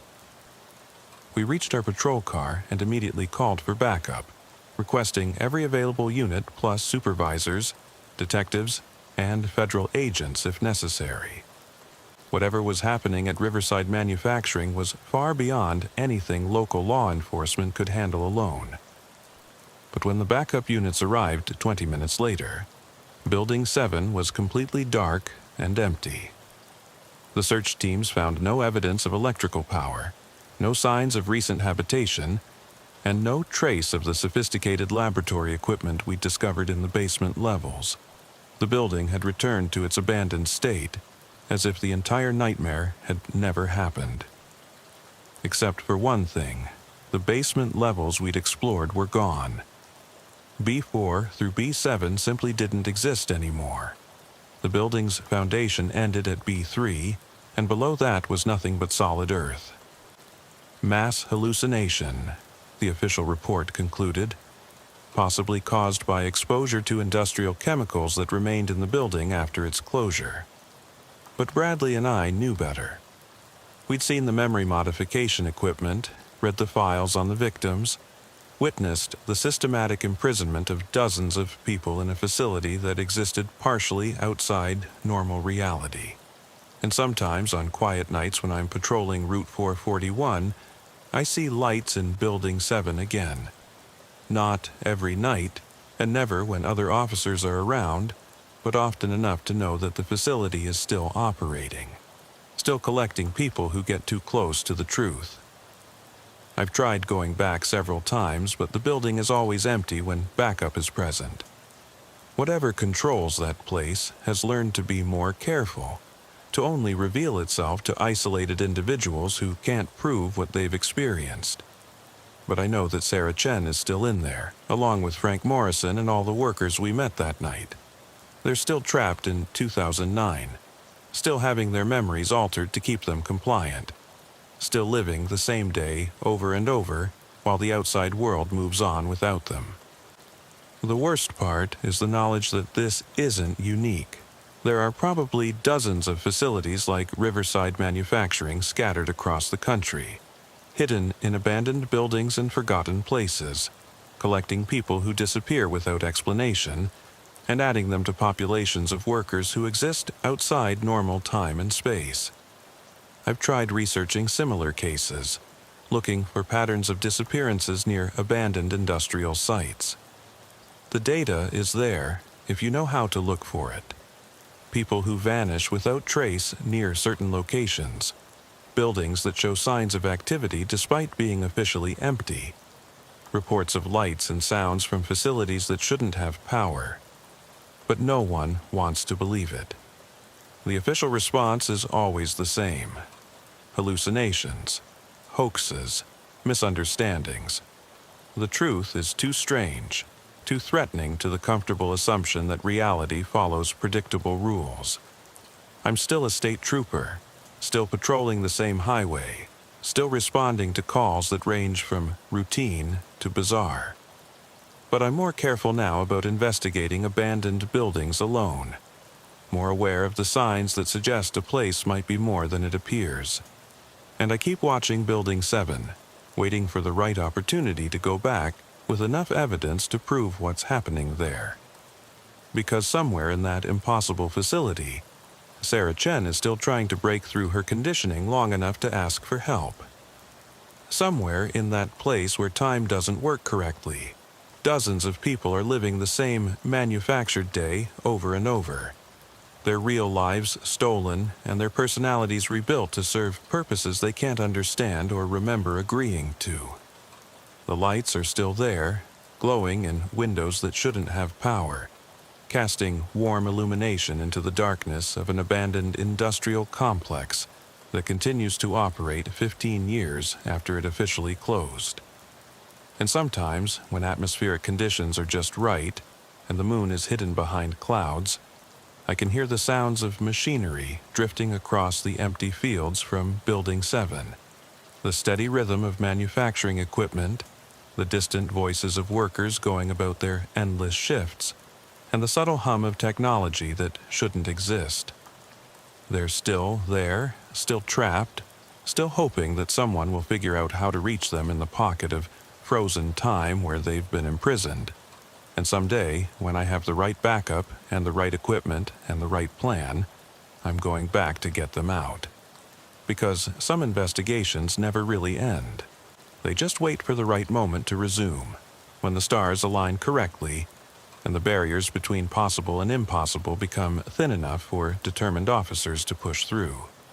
The case file says, unfounded, no evidence of criminal activity. But I know the truth. The evidence is still there, still operating, still collecting new victims who get too close to secrets that were never meant to be discovered. Building 7 is waiting, patient and confident, knowing that time is on its side and that eventually everyone who threatens its existence will either give up or disappear into the endless day where the workers live forever, but never really live at all. The night shift continues, somewhere between 2009 and forever, in a place where the badge on my chest means nothing, and the reality I've sworn to protect becomes just another illusion to be manufactured and controlled. But I remember. And that's the one thing their technology can't take away from someone who hasn't been strapped into their memory modification chair. I remember everything.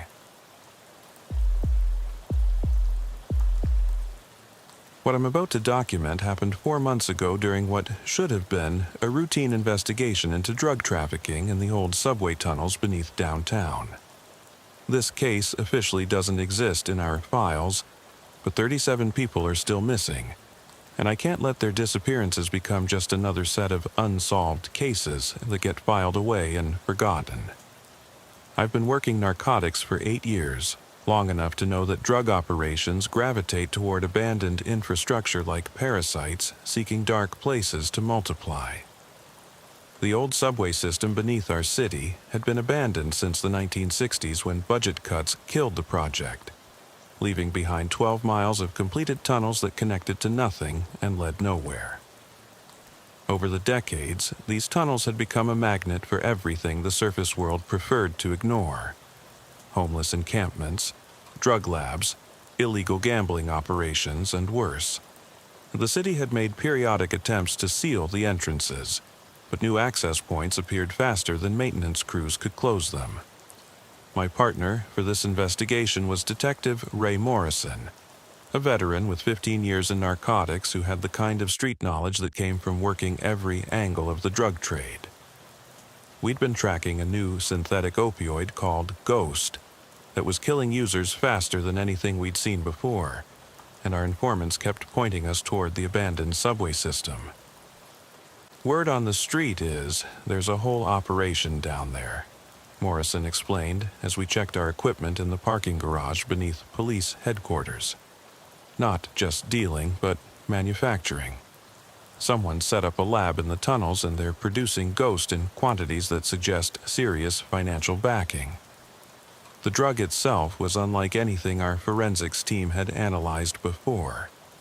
It was incredibly potent, highly addictive, and caused neurological effects that made users describe experiences of seeing through walls and talking to people who weren't there.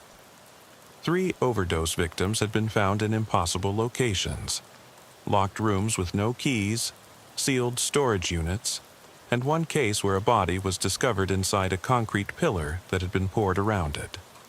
The coroner's report on that last one still gives me nightmares, Morrison said, loading extra batteries into his flashlight. Victim was found perfectly preserved inside solid concrete, but the concrete showed no signs of being broken and reformed. It was like the body had been placed there during the original construction in 1962. We were planning to enter the tunnel system through an access point in the basement of the old Riverside department store, a building that had been abandoned since the early 2000s. Intelligence suggested this entrance was being used regularly by the drug operation, and surveillance had recorded dozens of people entering but significantly fewer leaving.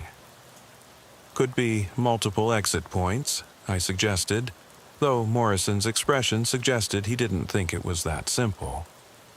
Could be, he agreed. Or it could be something else entirely. The Riverside department store had been a downtown landmark for over 60 years before economic decline, and suburban shopping malls finally forced it to close. The building was a masterpiece of 1950s commercial architecture, all glass and steel with soaring ceilings and open floor plans designed to showcase merchandise to maximum effect. But now it stood empty, its windows covered with plywood and its entrances secured with chains and padlocks. We had the keys, provided by the city's property management department, but as we approached the main entrance, I noticed something that made me pause. "You see that?" I asked Morrison, pointing to fresh footprints in the accumulated dust around the entrance. He knelt to examine them more closely. Multiple people, different shoe sizes, and these prints are recent, maybe 12 hours old at most. The footprints led from the street to the main entrance, but there were no corresponding tracks leading away from the building. It was as if people had entered but never left, which matched the surveillance reports we'd received about the location. We unlocked the main entrance and stepped into what had once been the store's grand lobby. The space was vast and empty, with marble floors that echoed our footsteps and crystal chandeliers that hung dark and dusty from the ornate ceiling. But despite years of abandonment, the air inside felt wrong, charged with an energy that made the hair on my arms stand up. "Power's supposed to be disconnected," Morrison observed, noting that some of the emergency lighting was still functional. "But these fixtures are getting juice from somewhere." I was examining a directory board near the old information desk when I noticed something that made my skin crawl. The store directory was still lit up, displaying department names and floor numbers in bright LED letters. But instead of menswear and home goods, the departments were listed as things like processing, conditioning, and final integration. "Morrison, look at this," I called, pointing to the directory. He joined me, and his expression grew troubled as he read the bizarre department listings. What the hell is final integration? And why would a department store have a processing department? Before I could answer, we heard the sound of an elevator arriving somewhere in the building. The distinctive chime of elevator doors opening, followed by the soft murmur of voices, as if people were getting off and going about their business. "Elevators shouldn't be working," Morrison said, drawing his service weapon. "Building's been without power for 3 years." We followed the sound toward the elevator bank, moving carefully through the empty sales floor. Our footsteps echoed strangely in the vast space, and I noticed that the mannequins scattered throughout the store were positioned in poses that seemed to follow our movement with their eyeless gazes. The elevator bank consisted of 4 cars arranged along the back wall of the main floor. 3 of the elevators showed out-of-service signs, but the 4th was clearly operational. The floor indicator above its doors showed that it was currently stopped at the basement level, but as we watched, it began to rise. B3, B2, B1, ground floor. The doors opened with a soft chime, revealing an interior that was clean, well-lit, and modern, despite the building's abandoned condition. Soft music was playing from speakers in the ceiling, and the air that flowed out of the car carried the antiseptic smell of a medical facility. "This is impossible," Morrison muttered, but he kept his weapon ready as we approached the elevator. I peered inside the car and saw something that made my blood run cold. The control panel showed buttons for floors that shouldn't exist. Instead of the building's standard 5 floors, there were buttons labeled B1 through B7, plus additional buttons marked with symbols I didn't recognize. 7 basement levels, I said, in a building that's only supposed to have one. Morrison was examining the elevator's certification plaque. Last inspection was 3 days ago. But who the hell is conducting elevator inspections in an abandoned building? As we stood there trying to make sense of the impossible elevator, we heard footsteps approaching from deeper in the store. Multiple people walking with purpose, their voices growing clearer as they got closer. New shipment came in this morning, 12 units, all premium quality. Processing should be complete by midnight. Dr. Hendricks wants them moved to level B-5 for conditioning. Make sure the police patrols don't interfere. We've invested too much in this operation to have it disrupted now. Morrison and I exchanged alarmed glances. They were talking about police patrols, which meant they knew we were here, or at least expected us to come.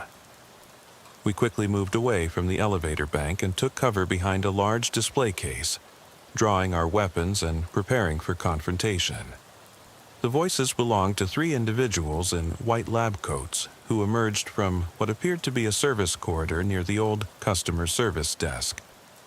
They were carrying clipboards and speaking in the professional tones of people conducting normal business operations, but their conversation suggested activities that were anything but normal. Unit 47 showed exceptional response to the initial treatment, one of them was saying. Full memory suppression within 6 hours, and complete personality restructuring within 12. Dr. Hendricks will be pleased. What about the resistance cases? Another asked. The ones who keep trying to remember their previous lives? Extended conditioning protocol, the third replied. We've found that subjects who resist initial treatment require more intensive intervention, but the results are just as effective. Eventually, everyone adapts to their new reality. They were talking about people as if they were products in a manufacturing process, discussing memory suppression and personality restructuring with the casual efficiency of factory supervisors. Whatever operation was running in this building, it involved systematic psychological manipulation on a scale that suggested significant resources and organization. The 3 lab-coated figures entered the working elevator, and I could hear them discussing floor assignments as the car descended. Level B-3 for the new arrivals, B-5 for conditioning, and B-7 for final integration. Dr. Hendricks wants to review the progress reports before tomorrow's shipment. Morrison tried his radio to call for backup, but all he got was static interference. Cell phone signals were completely blocked, and even our GPS units showed no location data. Whatever was happening in this building included sophisticated electronic countermeasures.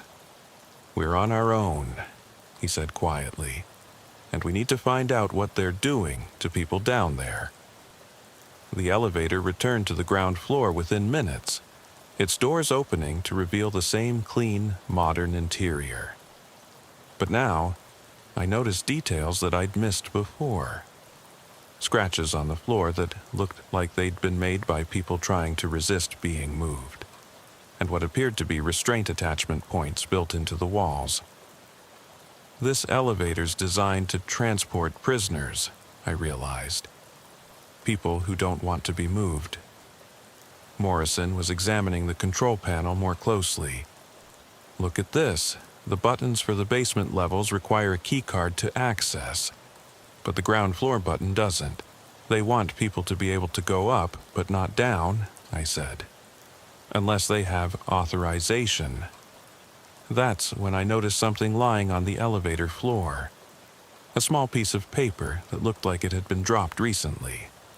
I picked it up and found a handwritten note that made my stomach lurch. Help us. They're taking people from the streets and changing them into something else. Level B7. Tell my family I love them. Jennifer Walsh, badge 4521. Morrison read the note over my shoulder, and his face went pale. Jennifer Walsh. She disappeared 6 weeks ago during an undercover narcotics operation. Missing persons report said she was last seen investigating drug activity in the tunnel system. She made it this far, I said, but not far enough to escape. The elevator chimed softly, and the doors began to close automatically. Without authorization cards, we couldn't access the basement levels through normal means, but we needed to find another way down. If Jennifer Walsh and others were being held in the lower levels, we had a duty to locate and rescue them. Service stairwells, Morrison suggested. Old buildings like this always have emergency stairs that don't require electronic access. We found the service stairwell near the loading dock area, hidden behind a door marked Authorized Personnel Only.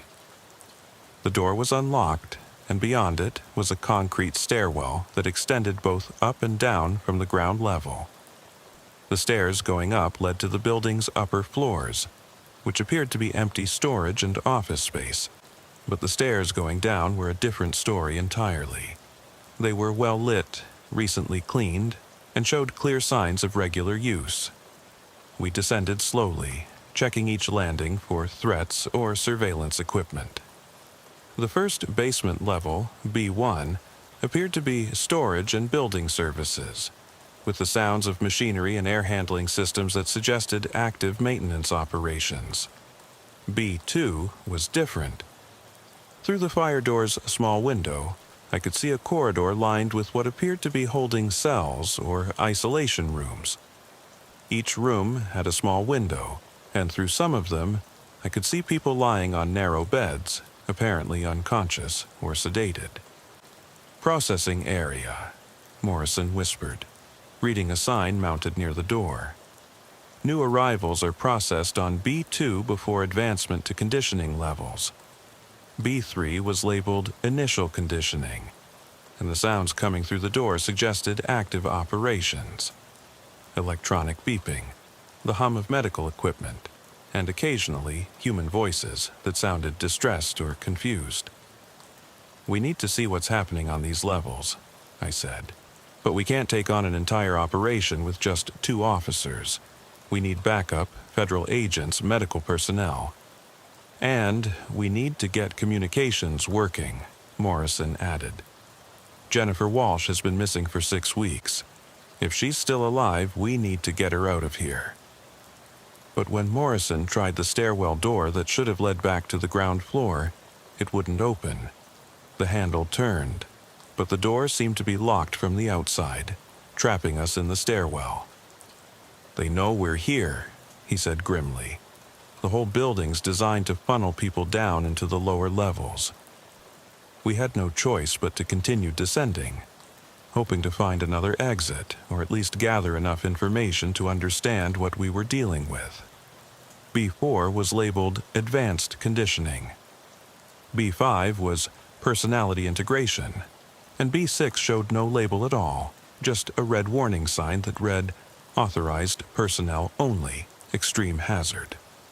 At B7, the bottom of the stairwell, we found ourselves facing a heavy steel door marked Final Integration, Dr. Hendricks, Director.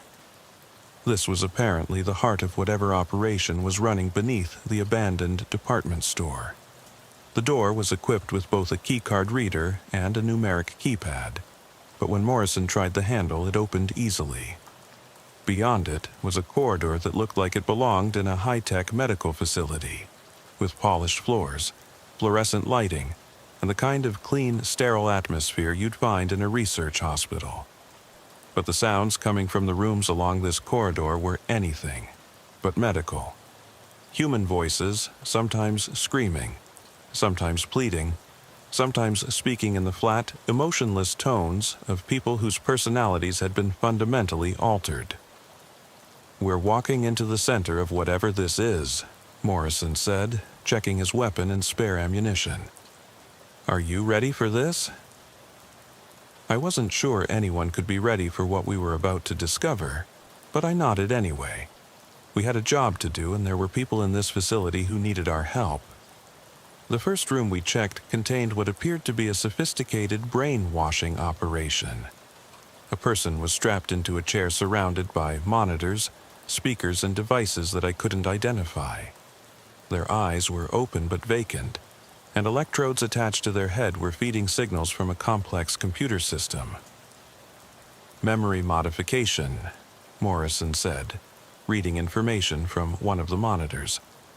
"They're erasing this person's memories and replacing them with programmed responses." The next room contained someone I recognized from missing persons reports.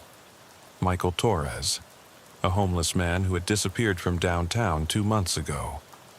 But he was no longer the person described in the police reports. He sat motionless in a chair, staring ahead with empty eyes, responding to questions from a technician with the mechanical precision of a programmed robot. "State your name and identification number," the technician commanded.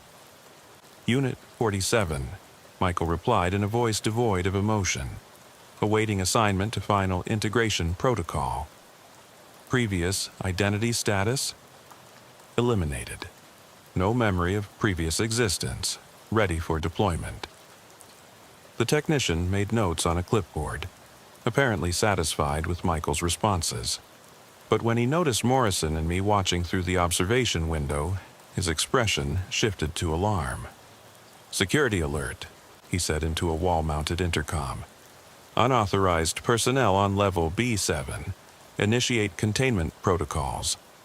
Immediately, alarms began sounding throughout the facility. Emergency lighting activated, and we could hear the sound of multiple people moving with urgency through the corridors around us. "We need to find Jennifer Walsh and get out of here," I said. But even as I spoke, I realized that escape might not be possible. The facility was clearly designed to contain people, and we had walked directly into its most secure area. "Room by room," Morrison said. "We check every space until we find her." But as we moved down the corridor, the rooms we entered showed increasingly disturbing evidence of what was being done to people in this place. Psychological conditioning chambers where subjects were exposed to repeated messages designed to break down their resistance. Medical areas where surgical procedures were being performed to implant devices that appeared to control behavior. And storage areas filled with personal belongings taken from people who would no longer need them because their identities had been completely erased. In the final room at the end of the corridor, we found Dr. Hendricks himself. He was an elderly man in his 70s, wearing a white lab coat and surrounded by banks of monitoring equipment that displayed data from throughout the facility. When he saw us enter, he didn't seem surprised or alarmed. "Officers Santos and Morrison," he said, consulting a file on his desk. "We've been expecting you. Your arrival was predicted by our behavioral analysis models." "Where is Jennifer Walsh?" Morrison demanded, his weapon pointed directly at Dr. Hendricks. "Unit 23 completed final integration 3 weeks ago," Dr. Hendricks replied calmly. "She's currently assigned to our Street Operations Division, helping to identify and recruit new subjects for the program." The implications of what he was saying hit me like a physical blow. Jennifer Walsh hadn't just been kidnapped and imprisoned. She had been psychologically reprogrammed to work for her captors, helping them identify and capture other victims. "You're under arrest," I said, but Dr. Hendricks simply smiled. "I'm afraid that's not possible, Detective Santos. You see, you've both been exposed to our conditioning protocols since the moment you entered this building.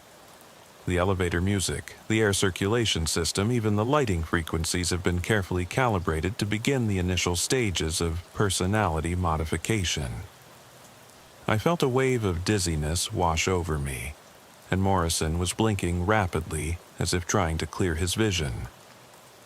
The subtle influences Dr. Hendricks was describing had apparently been affecting us since we'd arrived, weakening our resistance to whatever they planned to do to us.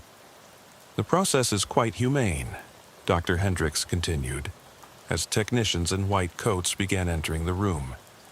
Your memories will be preserved in our archives, and your new personalities will be based on comprehensive psychological profiles that ensure optimal performance in your assigned roles. What roles? Morrison asked, his voice slightly slurred. Law enforcement operatives, of course. Who better to identify and recruit new subjects than police officers who appear to be conducting normal investigations? You'll be reassigned to missing persons cases, where you'll help ensure that certain disappearances are never adequately investigated.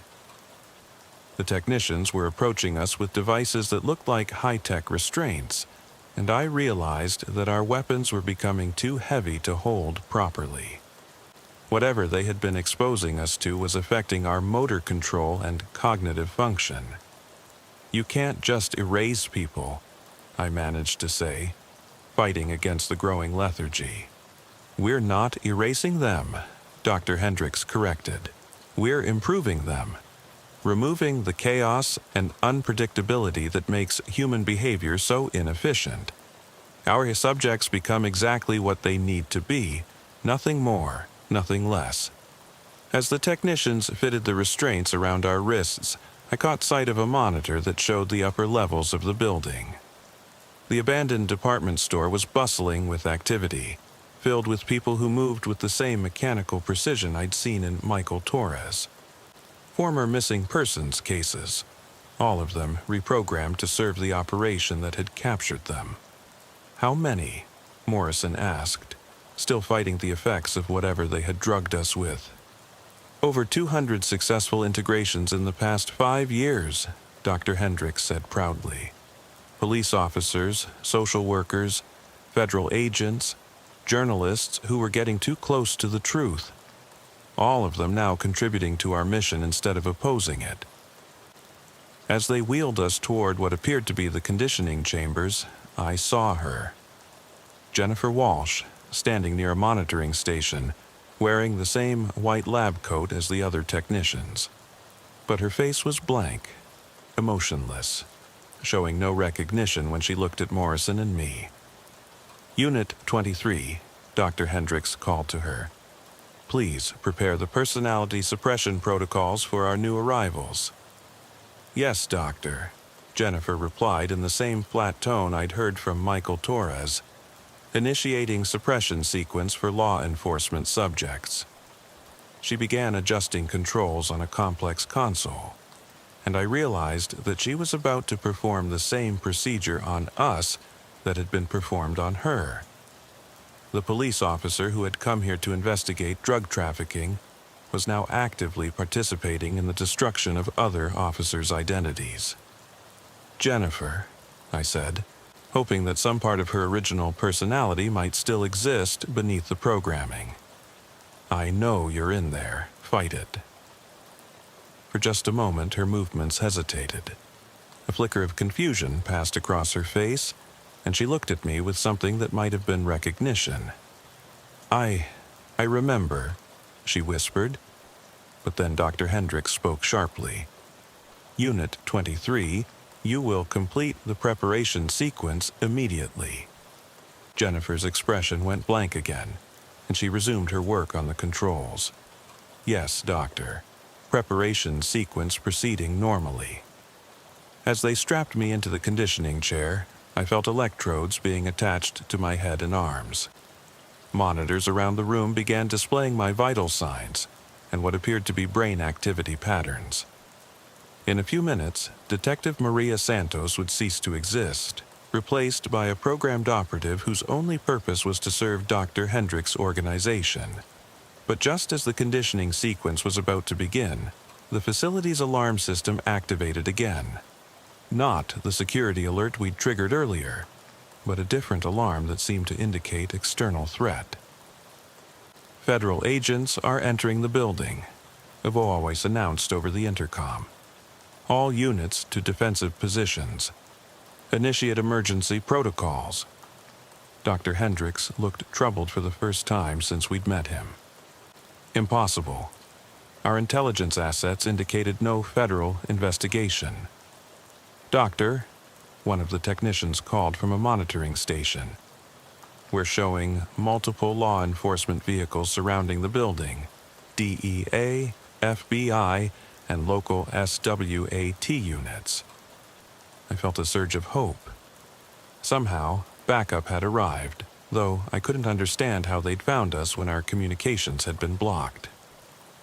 Complete the conditioning sequence immediately, Dr. Hendricks ordered. If these subjects are rescued with their memories intact, they'll expose the entire operation.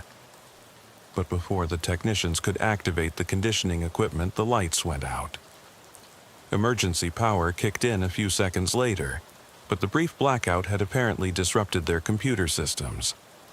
Primary conditioning protocols are offline, Jennifer reported, her voice showing the first signs of emotion since we'd encountered her.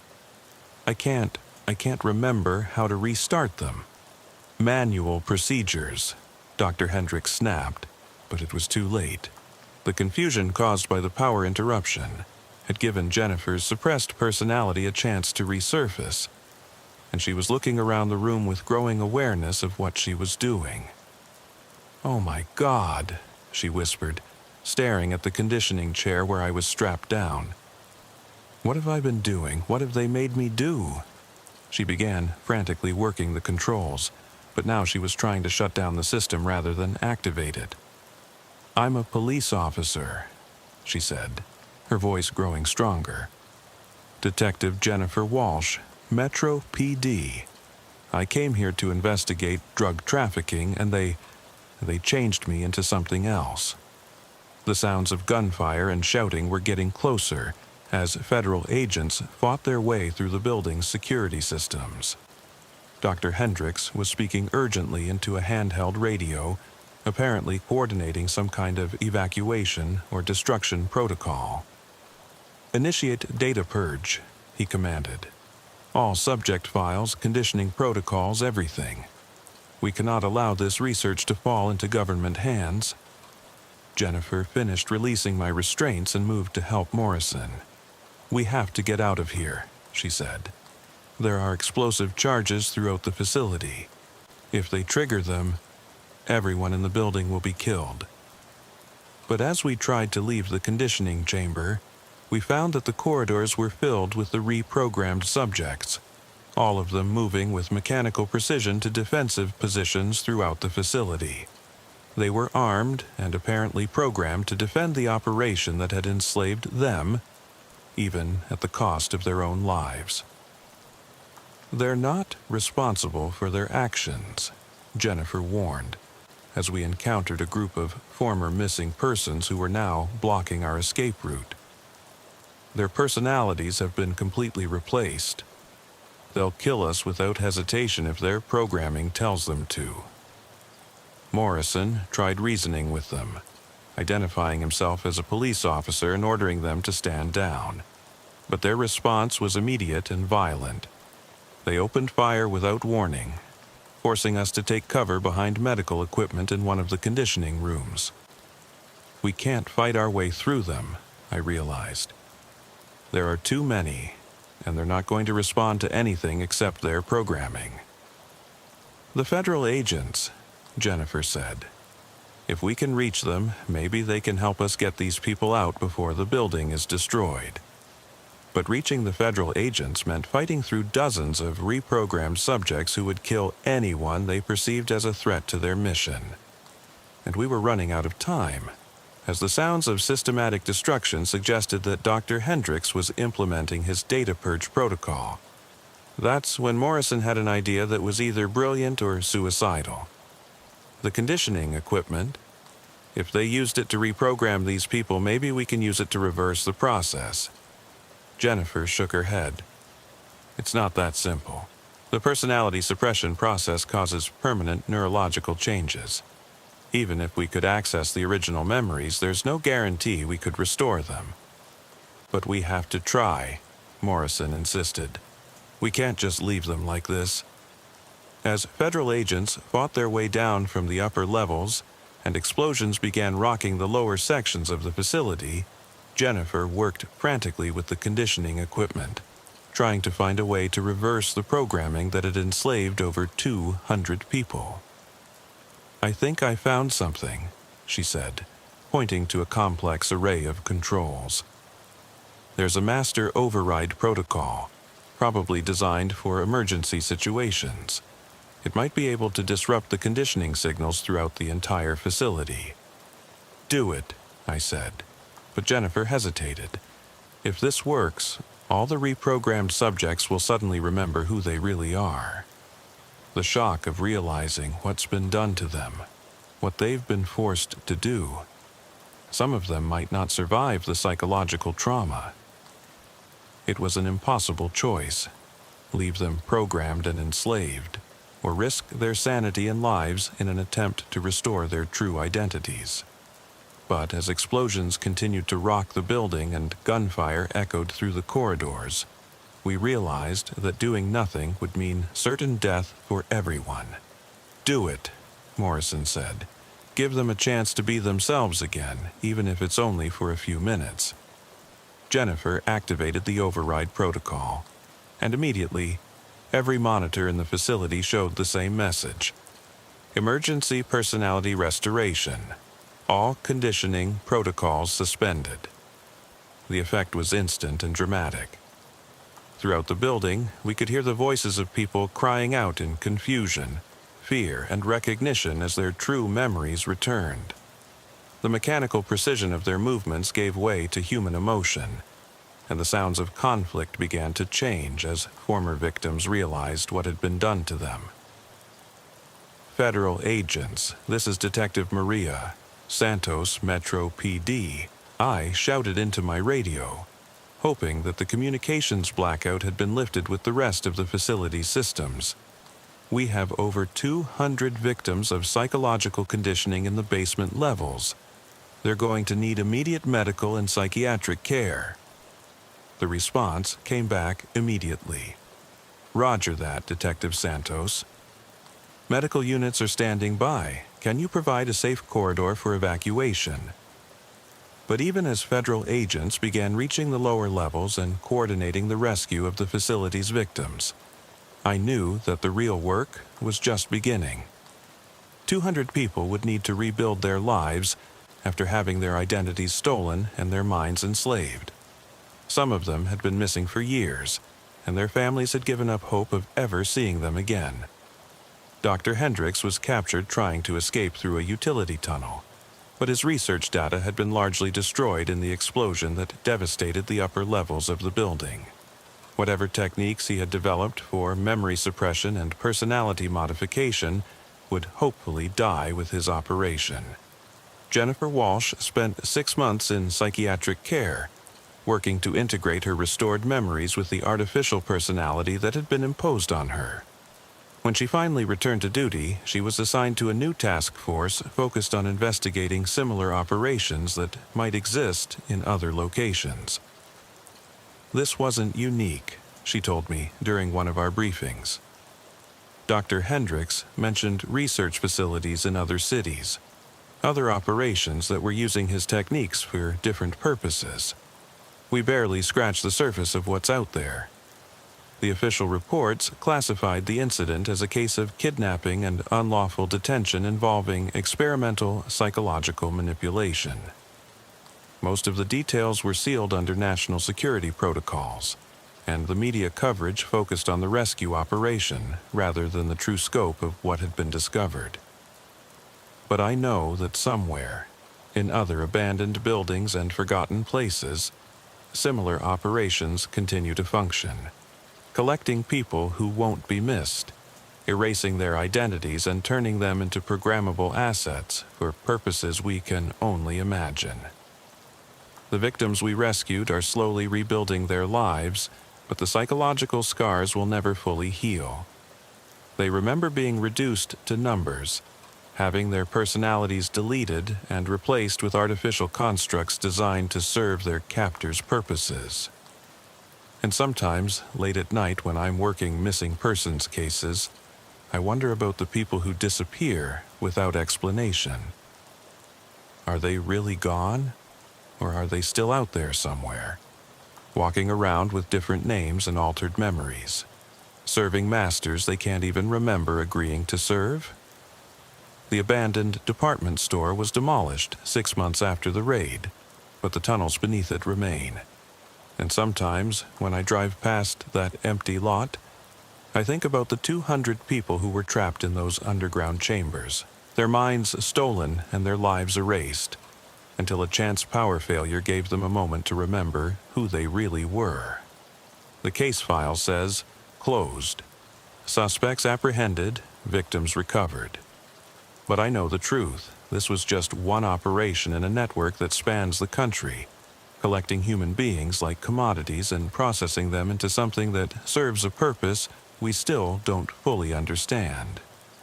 And somewhere out there, Dr. Hendrick's colleagues continue their work, perfecting techniques for stealing memories and manufacturing personalities, confident that what they learned from his failure will make them harder to detect and impossible to stop. The underground never really ended. It just moved deeper, became more careful, and learned to hide its tracks better. But we're watching now. We know what to look for, and someday we'll find them all. This happened 3 months ago during my night patrol in the West Side District, and I still wake up in cold sweats thinking about those phone calls. The department says the case is closed, but I know better. Some things don't just end because paperwork says they do. I've been working the 10 p.m. to 6 a.m. shift for 4 years now, covering the residential areas where most of our calls involve domestic disputes, break-ins, and the occasional drunk driver. It's steady work, the kind where you develop routines and learn to read the rhythm of the neighborhood. You get to know which houses always have their porch lights on, which dogs bark at every siren, and which streets are safe to patrol alone.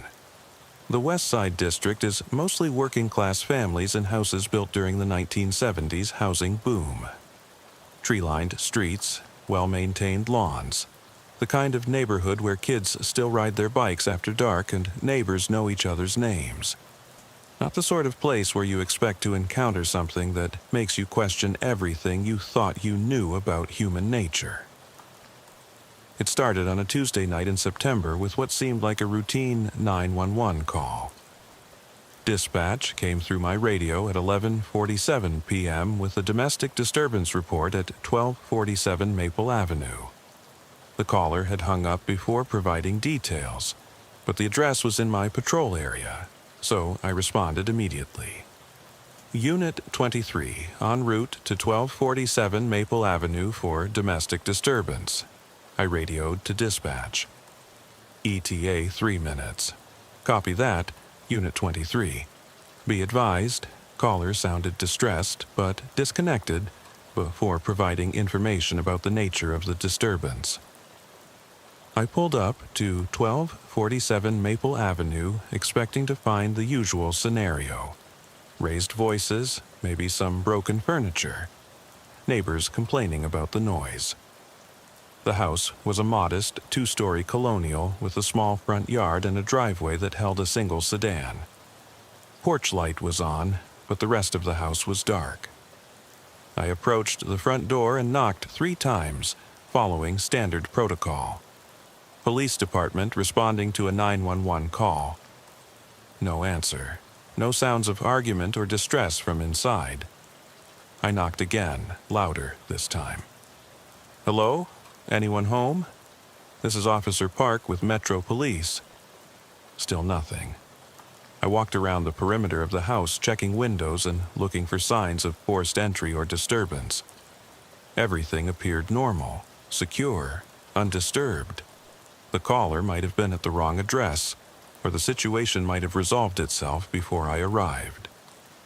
I was heading back to my patrol car when my radio crackled again. Unit 23, we have another call from 1247 Maple Avenue. Caller is requesting immediate assistance. I stopped and looked back at the dark house.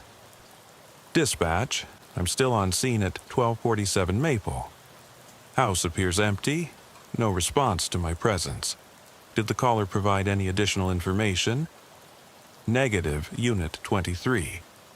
Caller whispered, "He's here. He's inside the house." And then the line went dead. A chill ran down my spine. I drew my flashlight and service weapon, approaching the house with much more caution than I'd shown during my initial response. If someone was inside the house and the occupants were in danger, I needed to take this seriously. I tried the front door and found it unlocked. That was the first red flag. People don't call 911 about intruders and then leave their doors unlocked. I pushed the door open and called into the house. "Police, anyone inside, please identify yourself." My voice echoed in what appeared to be an empty house. I entered slowly, flashlight sweeping the interior, announcing my presence and authority with each step. The house was modestly furnished but well-maintained, with family photos on the walls and children's toys scattered in the living room. But there was no one home, no family, no intruder, no sign that anyone had been in the house recently. The mail was piled up on a side table, suggesting the occupants had been gone for several days. I was completing my search of the first floor when my radio squawked again. Unit 23, third call from 1247 Maple Avenue. Caller said, "He knows you're here now," and disconnected. I felt ice water run through my veins. Someone was watching me, calling 911 to report my presence in the house. But from where? I'd searched every room on the ground floor and there was nobody here. Dispatch, can you trace these calls? I need to know where they're originating from. Working on it, Unit 23, please maintain your position. I continued searching the house, moving upstairs to check the bedrooms and bathrooms. Each room was empty, but I was beginning to feel like someone was watching my every move. The sensation was so strong that I kept spinning around, expecting to see a figure in the shadows behind me.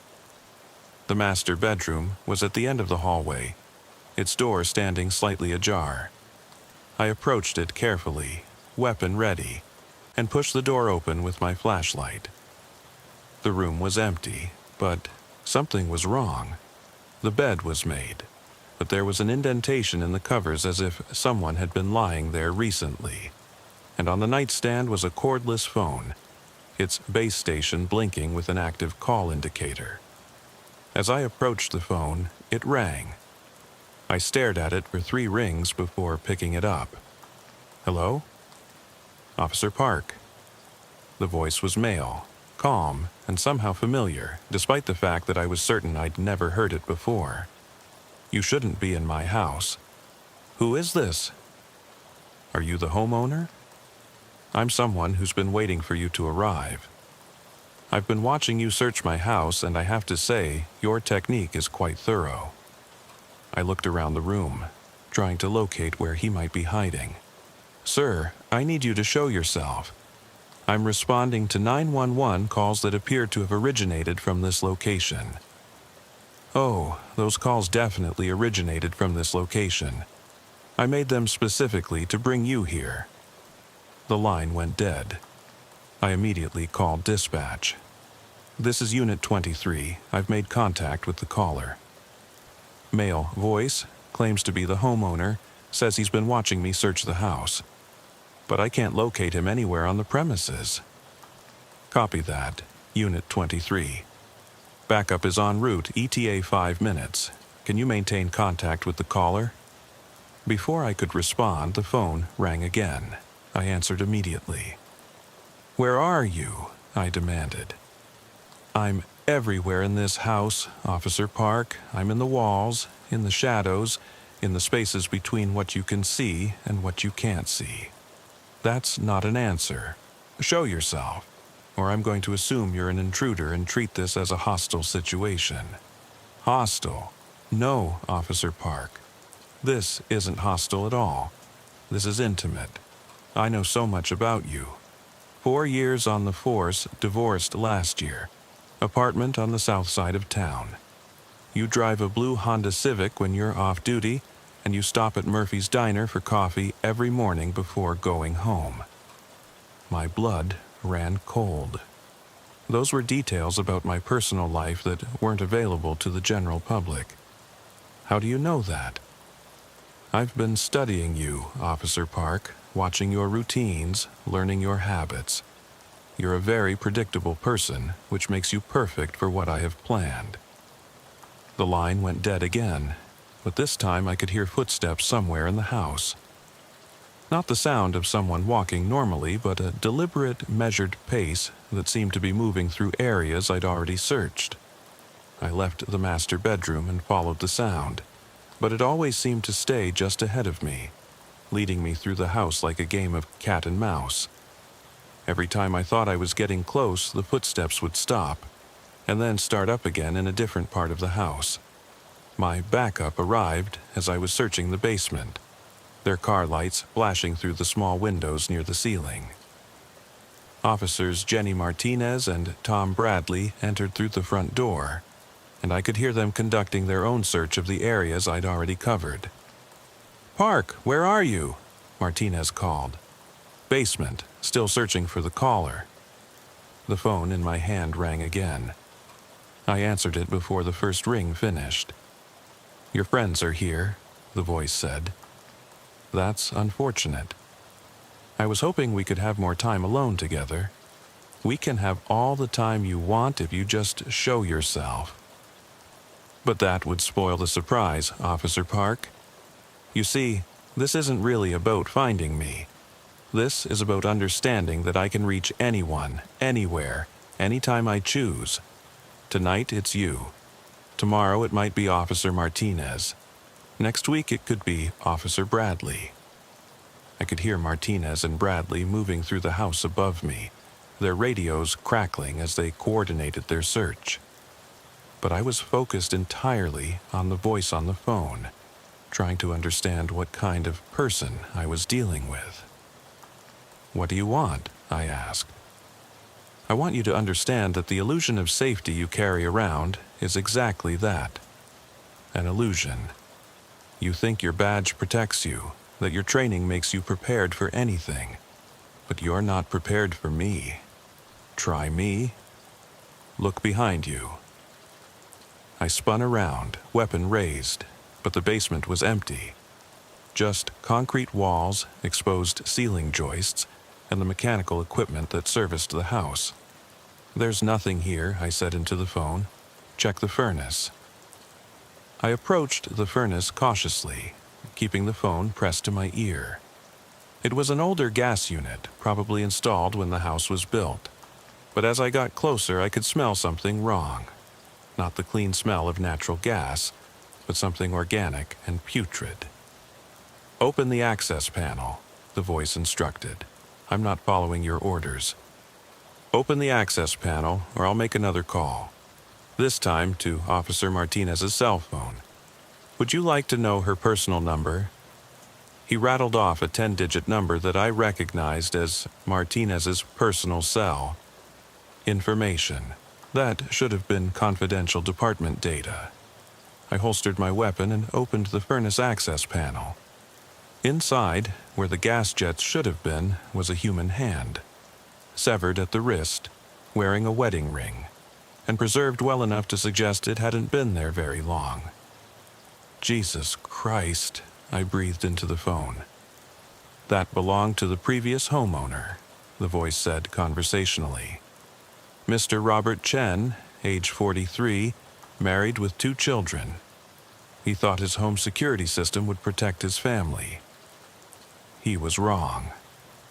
I backed away from the furnace, my mind racing. Where's the family? Where are the children? Oh, they're safe, for now. But their safety depends entirely on how well you follow instructions. Martinez's voice called down from upstairs. Park, you okay down there? I need you and Bradley down here immediately, I called back, still holding the phone to my ear. Now you're involving your colleagues, the voice said, with what sounded like disappointment. That complicates things. Where are the Chen family? Close, very close. In fact, you've probably already seen them without realizing it. Martinez and Bradley came down the basement stairs and I showed them what I'd found in the furnace. Bradley immediately called for the crime scene unit while Martinez tried to contact the homeowner through property records. David Park, I said into the phone, loud enough for my colleagues to hear. Address is 1247 Maple Avenue. We've found evidence of foul play and need immediate technical support.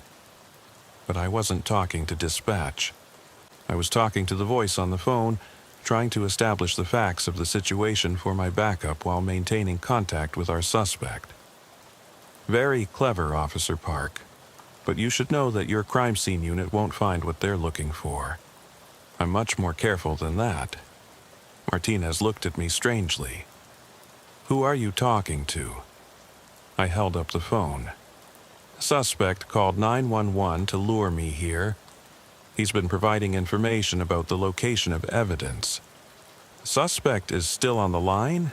Bradley asked. I nodded, but when I put the phone back to my ear, there was only a dial tone. The caller had disconnected. Lost him, I said, but even as the words left my mouth, Martinez's personal cell phone started ringing. She looked at the display with confusion. Unknown number. Don't answer it, I said quickly, but she'd already accepted the call. Officer Martinez speaking. I watched her face go pale as she listened to whoever was on the other end. After about 30 seconds, she hung up and looked at me with frightened eyes. He knows where I live, she said quietly. He described my apartment, my car, my morning routine. He said I have 15 minutes to convince you to leave this house, or he's going to visit me at home tonight.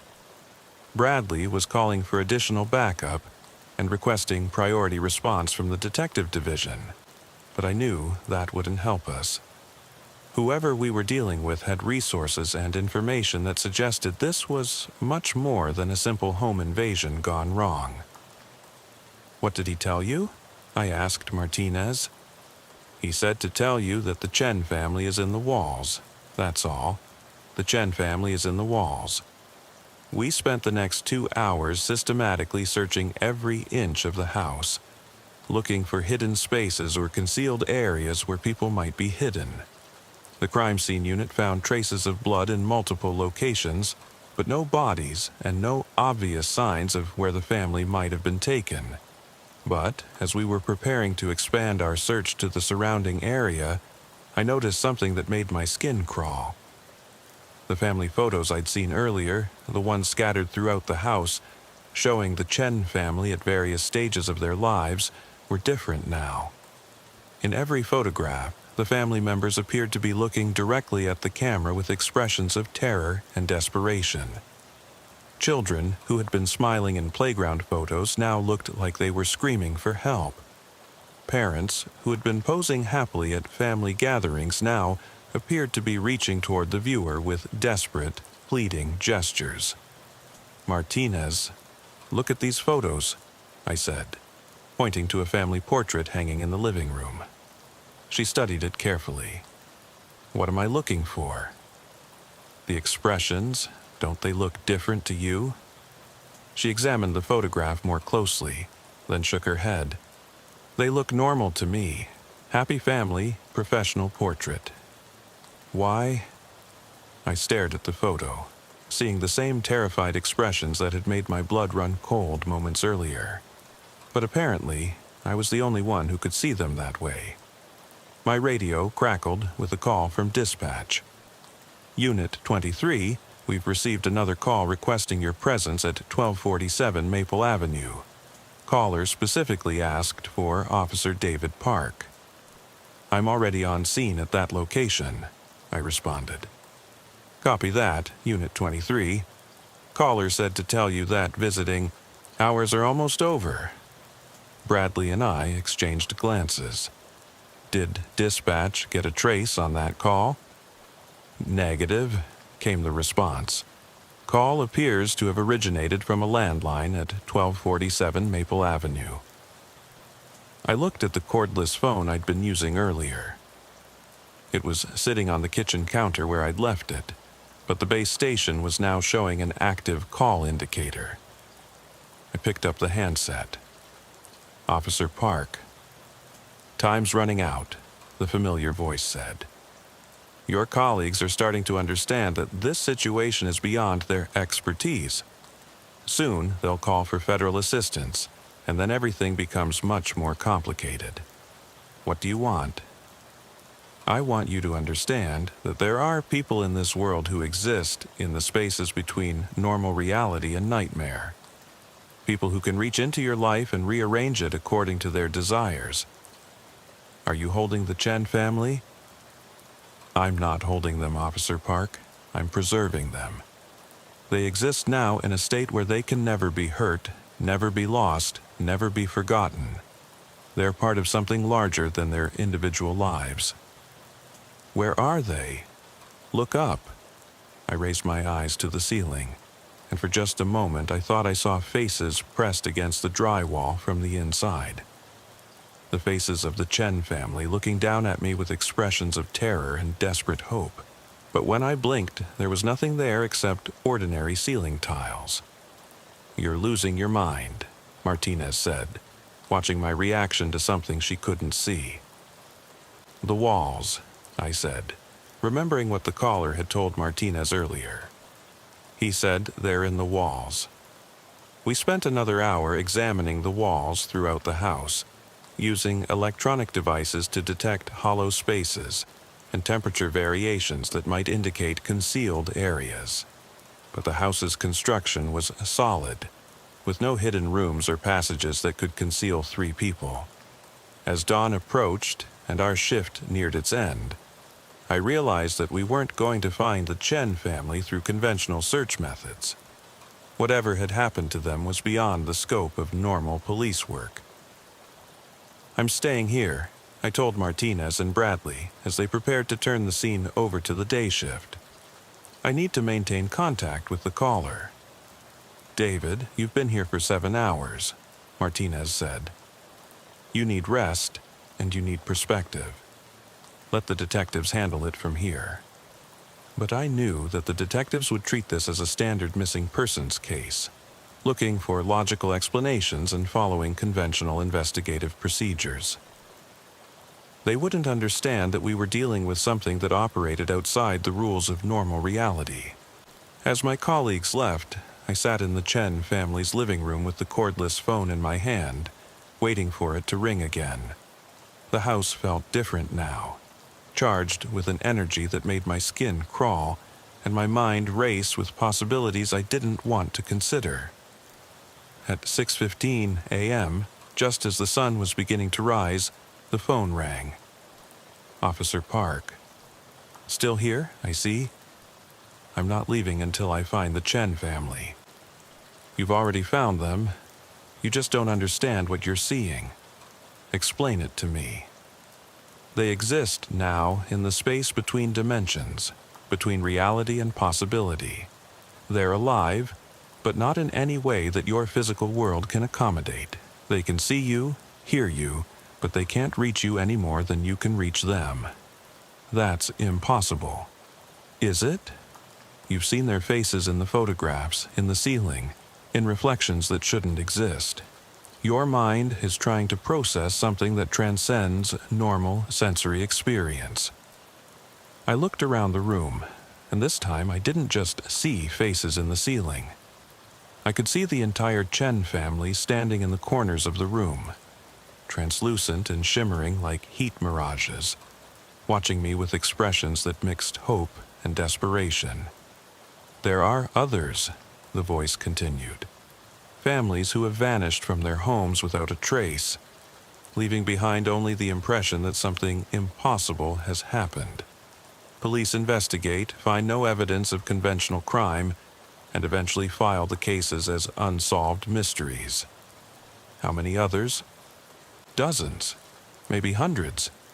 People who exist now in the spaces between what is and what could be, preserved in a state where they can never truly die, but can never truly live. The Chen family figures in the room were becoming more solid, more real, as if my acknowledgement of their presence was somehow strengthening their connection to our reality. But they still couldn't speak, couldn't move beyond the boundaries of whatever space they now occupied. "What do you want from me?" I asked. "I want you to understand that your reality is much more fragile than you believe. That there are forces in this world that can reach into your life and change the fundamental nature of your existence. Why the Chen family? Why them specifically? They were convenient, a family with no extended relatives, few close friends, the kind of people who could disappear without generating too much outside attention. Perfect subjects for my research. Research into what? The boundaries between dimensions. The possibility of preserving human consciousness in spaces that exist parallel to your physical reality." As he spoke, I realized that the Chen family figures in the room were trying to communicate with me. They were pointing toward different areas of the house, gesturing urgently as if trying to direct my attention to something important. "They're trying to tell me something," I said into the phone. "Of course they are. They want you to help them return to your reality, but that's impossible. The process that moved them into their current state is irreversible. You don't know that for certain. I know more about the nature of dimensional barriers than anyone else alive. The Chen family exists now in a state that transcends physical reality. They're not dead, but they're not alive in any way that matters." The family figures were becoming more agitated, their gestures more urgent. The father was pointing toward the basement, the mother toward the second floor, and the children toward the front door. They were trying to tell me something about the layout of the house, about locations that might be significant. "There's a way to bring them back," I said, though I had no idea where that certainty came from. "Even if there were, Officer Park, the cost would be more than you're willing to pay. To return them to your reality, someone else would have to take their place in the dimensional space they now occupy." The implication was clear. If I wanted to rescue the Chen family, I would have to sacrifice myself, trading my existence in normal reality for theirs in whatever impossible space they now inhabited. "Think carefully," the voice continued. "You have a life, a career, people who depend on you. Is saving 3 strangers worth giving up everything you are?" I looked at the Chen family figures, seeing the hope in their eyes, the desperate faith that somehow, someone would find a way to bring them home. They were innocent people who had been victimized by forces beyond their understanding, trapped in a nightmare that they'd done nothing to deserve. "Tell me what I need to do," I said into the phone. "You need to understand that crossing dimensional barriers requires a specific resonance frequency that can only be achieved through electromagnetic equipment calibrated to precise specifications. Speak English. The basement. There's equipment in the basement that I've been using to manipulate the boundaries between realities. If you activate it, you can create a temporary bridge that might allow the Chen family to return to your dimension. And what happens to me? You take their place. You exist in the space between realities while they return to their normal lives." I looked at the Chen family figures again, seeing the tears streaming down their translucent faces, the way they reached toward me with desperate gratitude even though they couldn't physically touch anything in our reality. How do I know you're telling the truth? You don't, but you also don't have any other options. The Chen family will remain trapped forever unless someone takes action to free them. I ended the call and headed toward the basement, my mind racing with the implications of what I was about to do. If the caller was telling the truth, I was about to sacrifice my existence in normal reality to save 3 people I'd never met. If he was lying, I might be walking into a trap that would accomplish nothing except adding my name to the list of people who had vanished without explanation. The basement looked different now. What had appeared to be normal mechanical equipment earlier was revealed as sophisticated electronic apparatus when I looked more carefully. Devices that hummed with power despite the house's utilities being disconnected. Displays showing wavelengths and frequencies that meant nothing to me, and a central control panel that looked like it belonged in a science fiction movie. The cordless phone was ringing again. I answered it as I approached the control panel. Second thoughts, Officer Park? Tell me how this works. The red switch activates the dimensional resonance field. The blue dial controls the frequency range. You'll need to set it to 7.3 megahertz and hold the activation switch for exactly 30 seconds. And then you'll understand what it means to exist in the space between realities. You'll be conscious, aware, but unable to interact with the physical world in any meaningful way.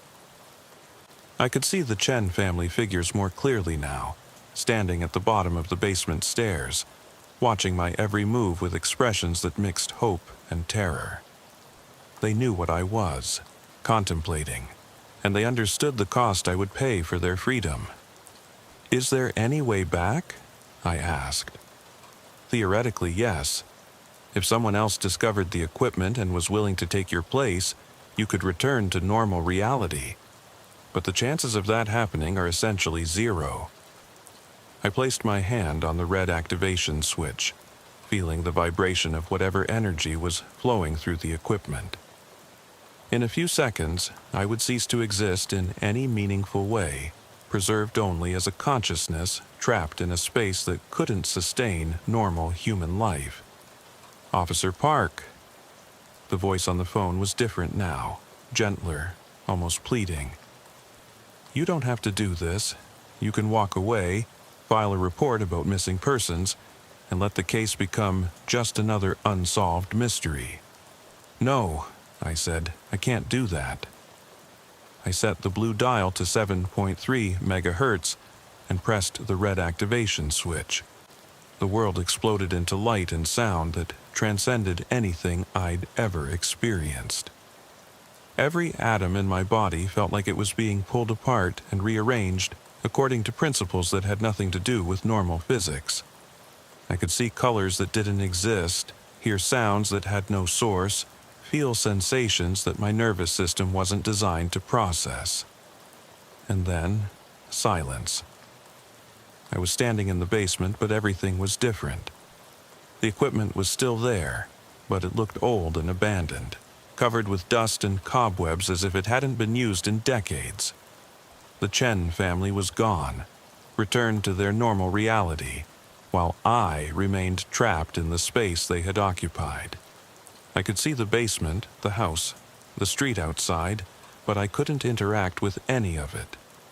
When I tried to pick up objects, my hands passed through them like they were made of air. When I attempted to speak, no sound emerged. I existed in a state of awareness without substance, consciousness without physical form. The cordless phone was still on the basement floor where I dropped it when the dimensional transfer began. As I watched, it started ringing. I couldn't answer it, but I could hear the conversation when the caller picked up. Officer Martinez speaking. This is Robert Chen. I wanted to thank you for finding my family. We don't remember much about where we've been for the past 3 days, but we're grateful to be home safe. Mr. Chen, we've been searching for you and your family for weeks. Where have you been? I honestly don't know. It's all very confused in my memory. But Officer Park saved us somehow. Is he available? We'd like to thank him personally. There was a long pause before Martinez responded. Mr. Chen, Officer David Park was reported missing 3 days ago. He disappeared while investigating your case, and we haven't been able to locate him. That's impossible. He was just here. He activated some kind of equipment in our basement, and then we were free. I listened to the conversation with growing understanding. From the perspective of normal reality, I had vanished 3 days ago. The same day, the Chen family had been reported missing. But in the space where I now existed, time moved differently. Events occurred in sequences that didn't follow normal causality. The investigation into my disappearance followed the same pattern as the Chen family case. Extensive searches found no evidence of foul play, no logical explanation for my vanishing, no leads that pointed toward conventional crime. Eventually, the case was filed as an unsolved mystery. Another police officer who had simply vanished without explanation. But I wasn't really gone. I existed in the space between realities, aware of everything that happened in the normal world but unable to participate in it. I could see my colleagues conducting their investigation, watch my apartment being searched, observe the memorial service that the department held when I was officially declared missing. And sometimes, late at night when conditions were right, I could make contact with people who were particularly sensitive to dimensional boundaries. I could make phones ring, cause electronics to malfunction, create the subtle disturbances that made people feel like they were being watched. I tried to help other officers who encountered situations similar to mine, cases where families vanished without explanation, or where evidence suggested that something impossible had occurred. But my ability to communicate was limited, and most people dismissed the strange phone calls and electronic anomalies as coincidence or equipment failure. The Chen family returned to their normal lives, though they retained fragmentary memories of their experience in the space between realities. They moved away from the house on Maple Avenue within a month, claiming that they could still feel a presence there, still sense that something was watching them from the shadows. The house was eventually sold to new owners who reported no unusual activities. The basement equipment had vanished, apparently removed by whoever had installed it in the first place. But sometimes, on quiet nights when atmospheric conditions were particularly conducive to dimensional contact, residents of the neighborhood reported strange phone calls from disconnected numbers. Voices that claimed to be police officers investigating cases that had been closed years earlier. I learned that the voice I'd been speaking with belonged to someone who existed in the same dimensional space as I did now. A researcher who had been trapped there decades earlier while conducting experiments into the nature of reality itself. He had been using his knowledge to manipulate the boundaries between dimensions, creating situations that would bring sensitive individuals into contact with the equipment needed to rescue trapped victims. "You're not the first police officer to make this choice," he told me during one of our conversations in the space between realities. "There have been others over the years, people who were willing to sacrifice themselves to save innocent victims." How many others? Dozens, maybe hundreds. We exist now as a community of displaced consciousness, watching over the normal world and trying to help when we can. Is there really no way back? There might be.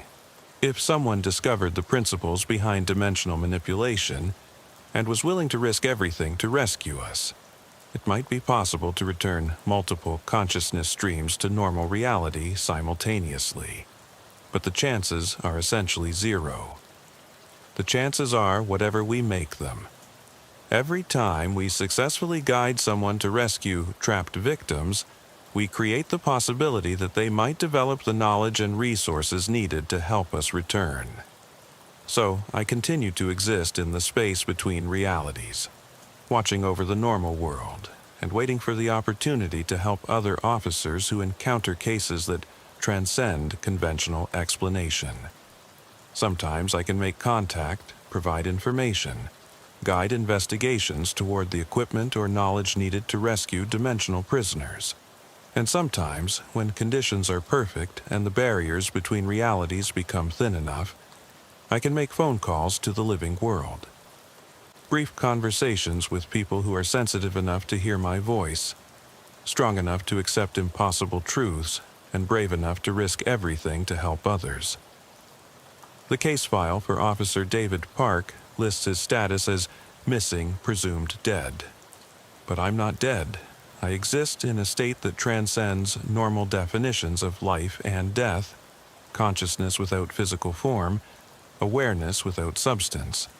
I'm still on patrol, still responding to calls, still trying to serve and protect even though I can no longer carry a badge or drive a patrol car. The beat has expanded beyond normal geography to include the spaces between realities, the dimensions where impossible things happen, and where people need help that can only come from those who understand what it means to exist in multiple states of being simultaneously. If you're a police officer reading this, if you encounter cases that don't make sense according to normal investigative procedures, if you receive strange phone calls from numbers that shouldn't exist, pay attention. Listen carefully. We're still out here, still trying to help, still working to bridge the gap between the world you know and the realities that exist just beyond the edges of normal perception. The phone is always ringing in the space between realities. Sometimes the caller is someone who needs help, and sometimes it's someone trying to provide it. You just have to be willing to answer